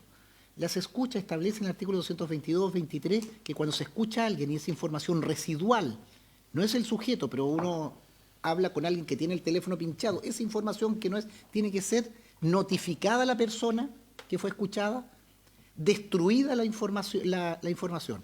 Hasta el día de hoy no conozco a nadie que lo hayan notificado y decirle, sabe, usted fue escuchado, usted no tenía nada que ver en esto. Les doy ahí solo un elemento que es importante, lo que uno busca. Hay un informe que lo se los participo en que el fiscal actual cumplió, porque fue una condición que pusimos en la comisión, de un extenso informe sobre esto. Y hago esta referencia porque nosotros hablamos de las filtraciones como un principio básico. Recordemos, lo decía el ministro Cordero, filtrar a determinadas autoridades es delito. Es delito. Y aquí estamos discutiendo con el Colegio de Periodistas. La publicación, nosotros no objetamos esa situación, pero alguien que está juramentado, alguien que como funcionario está en la investigación, a mí lo que me interesa al final del día es que la investigación se encuentre, se investigue con el debido proceso, con las garantías procesales para todos los intervinientes, pero que se sancione. Si la prensa ayuda con eso o colabora, y recordemos que la filtración no digamos que es neutra, pues si la filtración, alguien lo decía acá, estrategia comunicacional. La filtración no es solo el interés público. Las partes, y muchas veces la defensa, hace toda una estrategia concordada, acordada, para filtrar. No por el interés público, sino para el interés personal, penal, de su defendido. Entonces,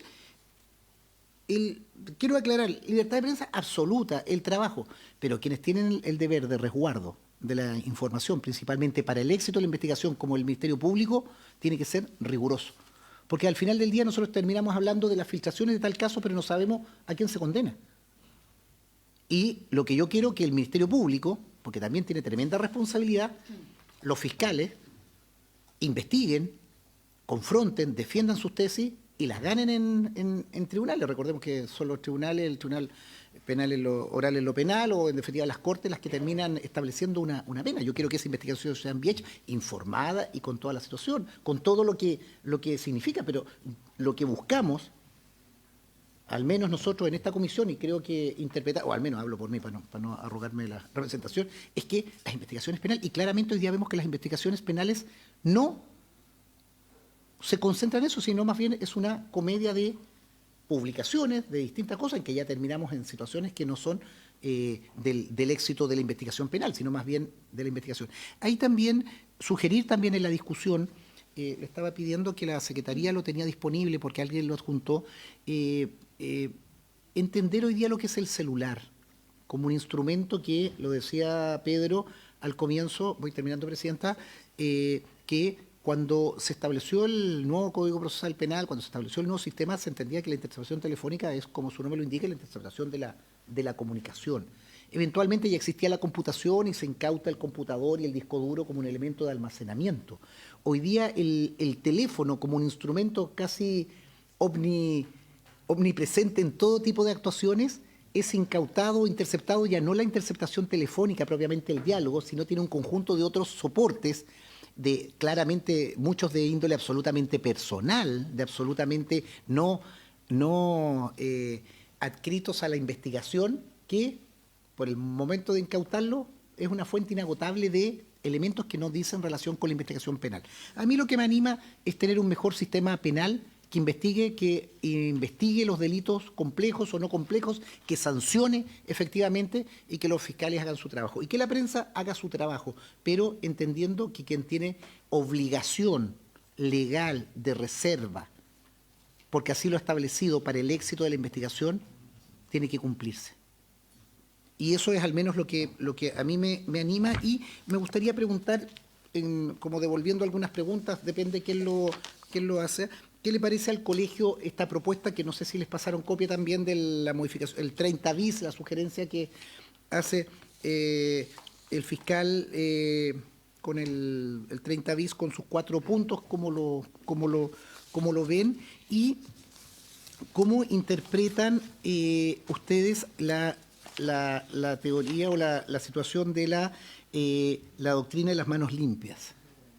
La doctrina de las manos limpias desde el punto de vista del éxito, porque nosotros tenemos que proteger la libertad de prensa, absolutamente, pero también no podemos obviar que hoy día muchas veces actúa en función de una filtración interesada. Yo entiendo y apoyo absolutamente la libertad de prensa, pero la filtración interesada en concomitancia con una de las partes para un propósito que pongámoslo principalmente, el del imputado, para desacreditar otra actuación, ¿cómo lo visualizan o si tienen algún otro conocimiento o alguna otra opinión sobre ello? Gracias, Presidenta. Muchas gracias al senador Durresti. Yo tengo 2 comentarios y directamente una pregunta para ver si objetivamente estamos todos entendiendo lo mismo. No, primero hablamos a los senadores, después les doy la palabra, que me ha levantado la mano 3 veces.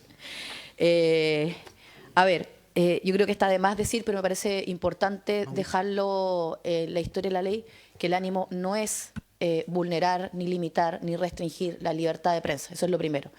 Y creemos profundamente que se está produciendo, en vez de un beneficio, un perjuicio en la investigación. Ayer, por ejemplo, despachamos la Fiscalía Supraterritorial, que busca precisamente fortalecer la labor del Ministerio Público. Estamos aumentando el plazo de flagrancia para que las policías puedan tener un plazo mayor para poder detener y con eso no generar impunidad, sino que llegar a quienes eventualmente cometieron delito. O sea, lo que les quiero decir es que esto se enmarca dentro de lo que incluso públicamente se conoció como un fast track legislativo. Algunas normas fueron acordadas en su oportunidad, otras se fueron agregando, pero va en el marco de evitar que determinadas filtraciones, y digo determinadas porque no estamos hablando de aquellas que obviamente cumplen con los requisitos que hemos señalado, terminen perjudicando una investigación en vez de fortaleciendo o yendo al respeto del interés público, que obviamente resguarda siempre el fortalecimiento de una democracia, qué duda cabe. Entonces, una de mis preguntas, y me gustaría que ante la misma pregunta, ver si, insisto, el colegio está entendiendo lo mismo como el fiscal también del Consejo. Porque voy a ir a la problemática a propósito de los invitados que tenemos hoy día. Nosotros estamos, y este es el ánimo, tratando de clarificar que los funcionarios públicos tienen una responsabilidad plena.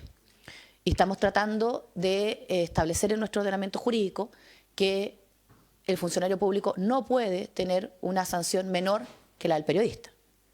¿Y por qué marco este punto? Porque en nuestra actual legislación, es decir, si esto nosotros lo eliminamos o si no recogíamos alguna de las propuestas que han traído o si directamente, ¿cierto?, modificamos los verbos o, insisto, lo sacamos del articulado. Y aquí va la pregunta, me imagino que todos entendemos que están sujetos a una sanción, ¿no? Y no sé si también comparte el colegio o tiene una opinión distinta, por eso lo planteamos de pregunta, que si no avanzamos en este proyecto, para quienes determinan cuál es esa sanción, los tribunales de justicia, al menos hay una duda de qué le corresponde a cada uno, o se podría dar, insisto, y lo quiero decir de esta manera porque efectivamente creo que debería tener una sanción mayor el que tiene el deber de resguardo frente al que difunde, informe, etcétera, ¿cierto?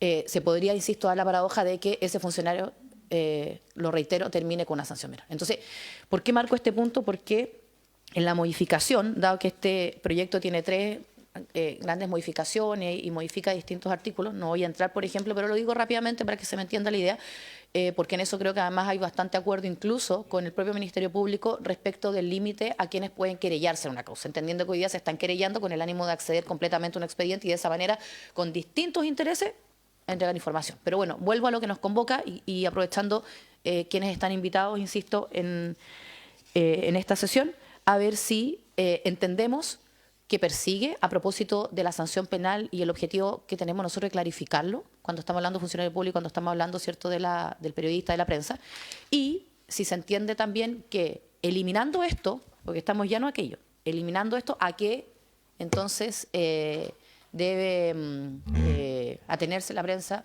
o a qué se arriesga si es que obviamente no cumple, ¿cierto?, con lo que está establecido en la normativa? Eso como pregunta, y ahora sí le voy a dar la palabra primeramente al Colegio de Periodistas. Ahí ustedes ven, ¿cierto? Bueno, ok. ¿Quién toma la palabra? Sí. Okay, y luego, a propósito de mi pregunta, me gustaría darle la palabra al señor Sebastián Zárate. Y por último, me parece muy pertinente, porque además está muy ordenado, quiero darle las gracias a la profesora Peña, porque en cada uno de estos artículos, tanto el 182 bis del Código Procesal Penal, el 226J, el 161, entrega, ¿verdad?, lo que deberíamos hacer si es que avanzamos en esa línea. Me refiero, por ejemplo, a precisar el tipo penal, ¿cierto? Ya que, y ella destaca, dice, más allá de las situaciones contempladas en el artículo 30 de la ley 19.733, o sea, me parecen correctas, que van en la línea, perdón, que nosotros lo pensamos, ¿cierto?, al ser parte de este proyecto, y por eso los agradezco, pero quiero saber si al menos desde el gremio y desde el Consejo estamos entendiendo lo mismo a propósito de mi pregunta, pero se abre entonces el periodo de respuesta para las 3 intervenciones de cada uno de los senadores. Entonces parte con el Colegio de Periodistas. Bueno, muchas gracias. Yo breve, bueno, soy Mauricio Weber, algunos me conocen. Mira, yo estoy a cargo de un programa de protección a periodistas en América Latina, de la UNESCO. Me toca trabajar mucho con los periodistas perseguidos en Nicaragua, Venezuela, Colombia, Paraguay. Y lo digo porque América Latina, después de Gaza, por razones obvias, es el continente con más agresiones a periodistas. Tenemos un número de 44 periodistas muertos, acoso judicial, en fin, acoso digital, de todo tipo de amenazas, ¿no?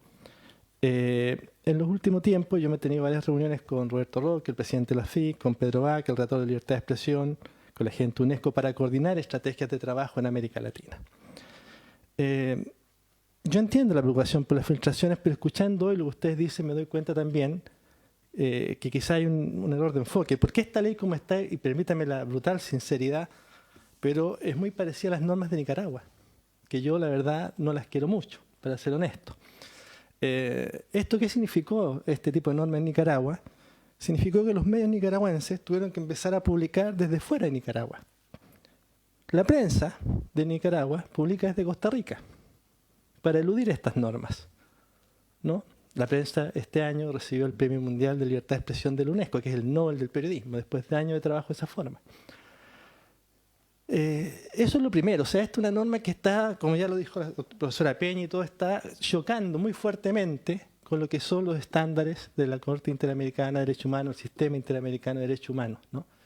En la reunión que teníamos en Washington con Roberto Fock, la OEA, en fin, lo que decíamos es que todos los que estábamos ahí teníamos ideas políticas, sociales, humanas distintas, pero estábamos todos de acuerdo en la necesidad de defender la libertad de expresión.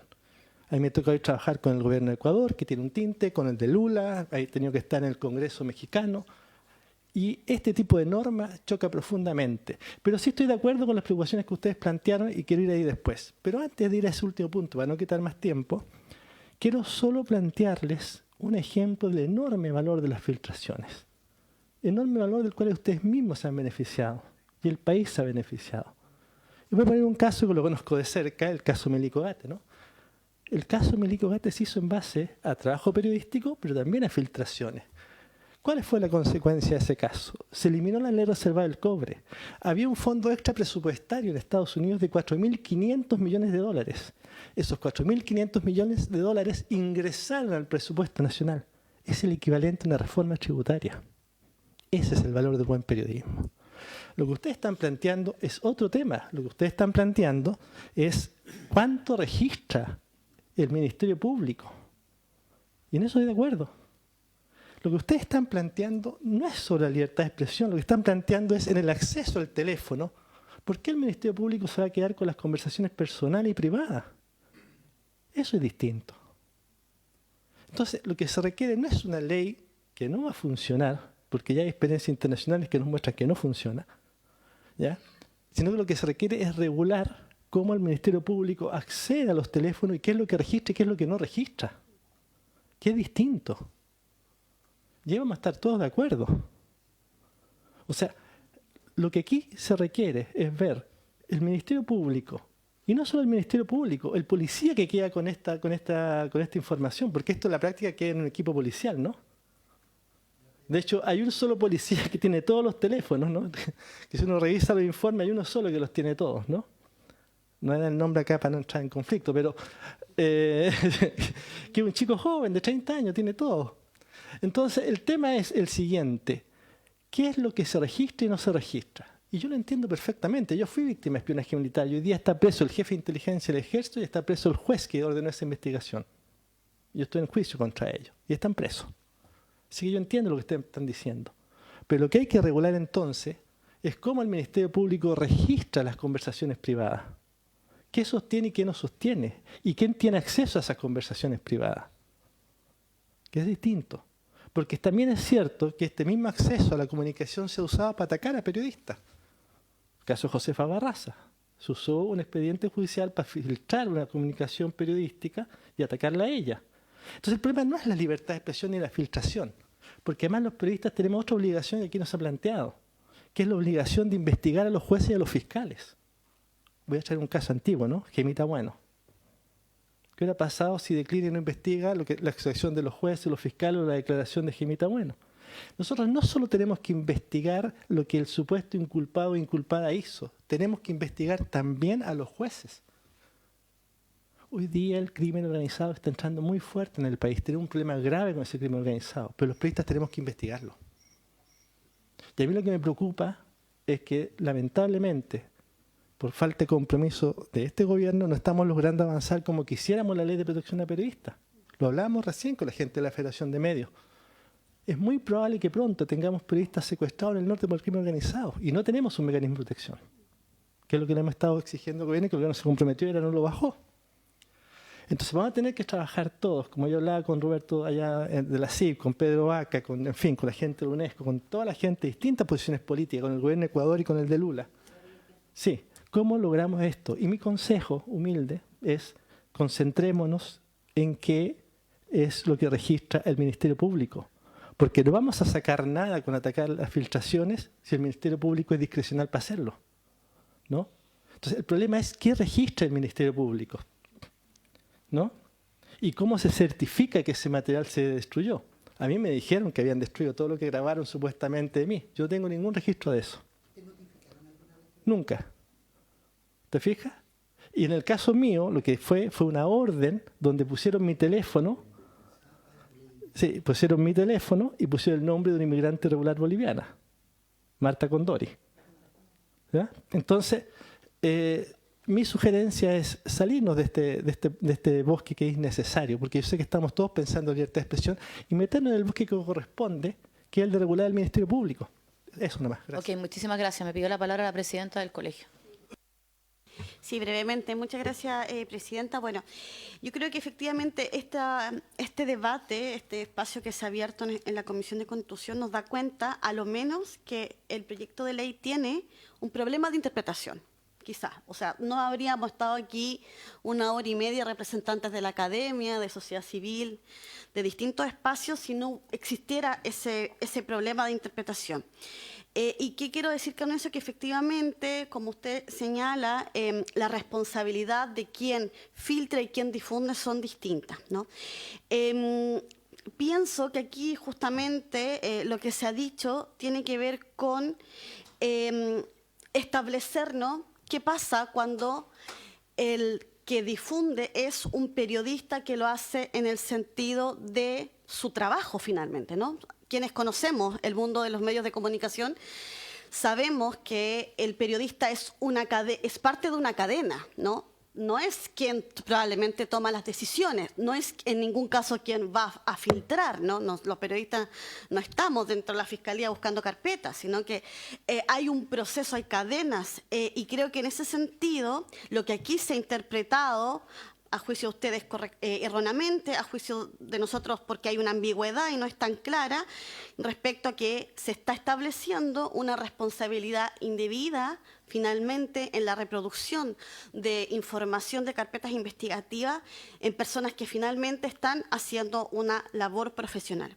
Y en ese sentido creo que aquí hemos escuchado muchos representantes que han dicho los efectos inhibidores, las posibilidades de autocensura, el aumento del acoso judicial. Sí, lo decía el senador, efectivamente, hay jurisprudencia, son los tribunales quienes tienen mucho antecedente y mucha experiencia sobre sancionar qué es o no de interés público, pero créame, senador, que para nosotros no es agradable que tengamos que estar toda la semana acompañando a periodistas que son, en este caso, víctimas principalmente de injurias y calumnias, sanciones desproporcionadas, ¿no?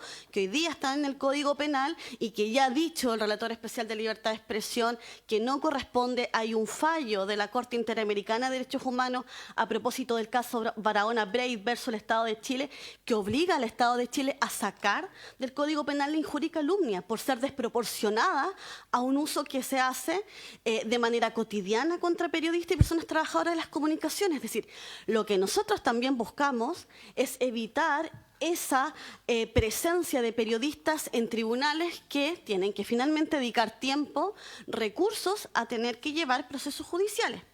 Y lo último que yo quiero señalar, que efectivamente La ley de prensa, que yo estoy de acuerdo con lo que señala usted, es una ley antigua, o sea, del 2003 han pasado mucho, ha habido mucho avance, ¿no?, en materia tecnológica, y también en el contexto de las y los periodistas. Es una ley que establece hoy día sanciones y que establece sanciones penales, que a nuestro juicio también eso es un problema. Si hay que establecer sanciones, por supuesto, ¿no? Creemos que efectivamente, probablemente no todo el mundo hace una labor ética impecable como exige el estándar, pero las sanciones no pueden ser penales. Eso nos preocupa, porque finalmente penalizar la labor de la prensa también es una forma, a nuestro juicio, de vulnerar la libertad de expresión, porque principalmente va contra todo el estándar internacional en materia de libertad de expresión. Quiero cerrar este punto señalando que a propósito de las propuestas que acá se han hecho, nosotros también trajimos esta propuesta, le pasamos aquí al secretario nuestra intervención. Nos parece interesante lo que propone la profesora Marisol Peña, le agradecemos mucho su reflexión, así como ella señaló generosamente que en estos espacios se aprende, nosotros también aprendemos, nosotros no somos penalistas, somos periodistas, ¿no?, que hemos tenido que formarnos en materia legislativa a propósito del contexto nacional. Y esta propuesta que ella hace justamente, en que señala en el artículo 226J cómo se puede subsanar, ¿no?, quizás este problema de interpretación podría ser eficiente, ¿no?, señalando justamente que las situaciones contempladas en el artículo 30 de la Ley de Prensa queden establecidas. Porque de alguna forma, y permítame en esto tomarme unos segundos, la ciudadanía no es experta en derecho penal. Las personas efectivamente pueden hacer interpretaciones cuando los elementos judiciales, los debates parlamentarios no son tan claros, y creo que también parte de nuestra responsabilidad tiene que ver con hacer estas bajadas concretas. Y creo que aquí justamente hay una posibilidad de salida, hay una posibilidad de establecer, ¿no?, que la norma, tal cual como ustedes la han señalado, lo han explicado, no busca perseguir a periodistas ni limitar la libertad de expresión, sino establecer las responsabilidades, donde usted lo ha dicho, Presidenta, en los funcionarios públicos. Creo que ahí hay un avance y, por supuesto, nosotros vamos a estudiar con nuestro equipo la propuesta que Sebastián Zárate ha realizado. Nos parece interesante. Quizás podría ser una modificación un poco restrictiva al concepto de interés público, que ya está tipificado en la ley y que ya está también establecido en la Convención Interamericana de Derechos Humanos, pero son ámbitos que necesitamos tomarnos un tiempo, ya que efectivamente no somos abogados penalistas, tenemos que reflexionar con nuestros equipos y, por supuesto, también recibir las inquietudes de nuestros colegas. Muchas gracias por este espacio, lo valoramos profundamente. Sí, gracias. Le voy a dar la palabra al fiscal del Consejo de Ética, pero déjeme... Muy breve, sí. Sí, no, pero déjeme concluir algo a propósito, que yo le hice una pregunta, porque me quedo con la sensación, Presidenta, de que el colegio no comprende que si nosotros no clarificamos esto en este proyecto, la actual normativa ya lo sanciona penalmente. ¿Me explico? Distinta sería la discusión de que cómo hacemos, y yo incluso lo recojo, para que efectivamente el periodismo no tenga una sanción penal, ¿verdad? Pero eso es distinto. Pero dado que ustedes representan a todo el gremio, y a propósito de su última reflexión, es vital que se entienda que nosotros no estamos yendo más allá de lo que hoy día ya hay, que se comprenda qué es lo que hay, y luego que el ánimo es clarificar. Si no estamos clarificando, obviamente uno viene a recoger lo que dijo, por ejemplo, la profesora Peña, lo que puede decir el fiscal, e incluso, obviamente, lo que pueden decir ustedes, porque creo que amerita una sesión más antes de, obviamente, empezar a votar. Fiscal. Presidenta y honorables senadores, yo creo que efectivamente ustedes están en una posición importante. Yo creo que esto han confluido dos elementos. Uno es lo que ha pasado con el periodismo de investigación, que lamentablemente por malas decisiones de técnica legislativa del pasado, estoy hablando año 98, se quedó de manera insuficiente protegido. Y creo que esta es una oportunidad. Yo entiendo que nunca estuvo dentro de la intención de los autores el afectar la libertad de prensa, sino que el ámbito era más bien el ámbito penal, que además creo que le corresponde al juez el velar, porque si yo fuera juez de garantía, la verdad es que exigiría las explicaciones respecto de cualquier filtración que exista en mi causa. Pero independiente de eso, yo creo que, por eso creo que la solución que ustedes tienen la posibilidad de dotar esto de, más que clarificar incluso esta misma norma, sin salirse de las ideas matrices, creo que se podría permitir sistémicamente el ejercicio y la protección del periodismo de investigación. La sensación, y por qué estamos tan sensibles los que venimos del mundo de la comunicación, porque en realidad, lamentablemente, los jueces en el día a día no han sido sensibles con la libertad de prensa. O sea, el día a día de lo que nosotros escuchamos en los medios es que van a cubrir una formalización y el juez de garantía les dice: usted no puede mostrar la foto, no puede mencionar y no se aparezca a este tribunal mañana si usted lo hace. Y personas, estoy hablando de periodistas de 23 años que son intimidados por un juez. La situación del narcotráfico que está llegando a los medios de comunicación, la sentencia de Barahona Brey contra Chile, que condena a Chile por atentar contra los derechos fundamentales en relación a la injuria y la calumnia. Entonces, estamos bastante sensibles cuando aparece una legislación, pero esta es la oportunidad de resolverlo y creo que es muy bueno el dotar de ese sentido de indebido y creo que es necesario, incluso más que dejarlo a la regla general, clarificarlo expresamente porque, lamentablemente, el mundo judicial no está entendiendo las normas generales del derecho en ese sentido. Bueno, quiero darle las gracias a cada uno de los intervinientes, dije, pero de quienes han sido invitados, a los senadores, por supuesto, a cada uno de los equipos, y como adelanté recién, me gustaría que tuviéramos una nueva comisión. Estas comisiones son públicas, han sido invitados para exponer, pero si estiman estar presentes, obviamente que también es posible, ¿ya? Así que vamos a tener, insisto, una nueva sesión para avanzar en esto y concentrarnos en aquello que sin duda ha tomado mayor revuelo, ¿no? Así que muchísimas gracias a cada uno y por haberse cumplido el objeto de la sesión se levanta.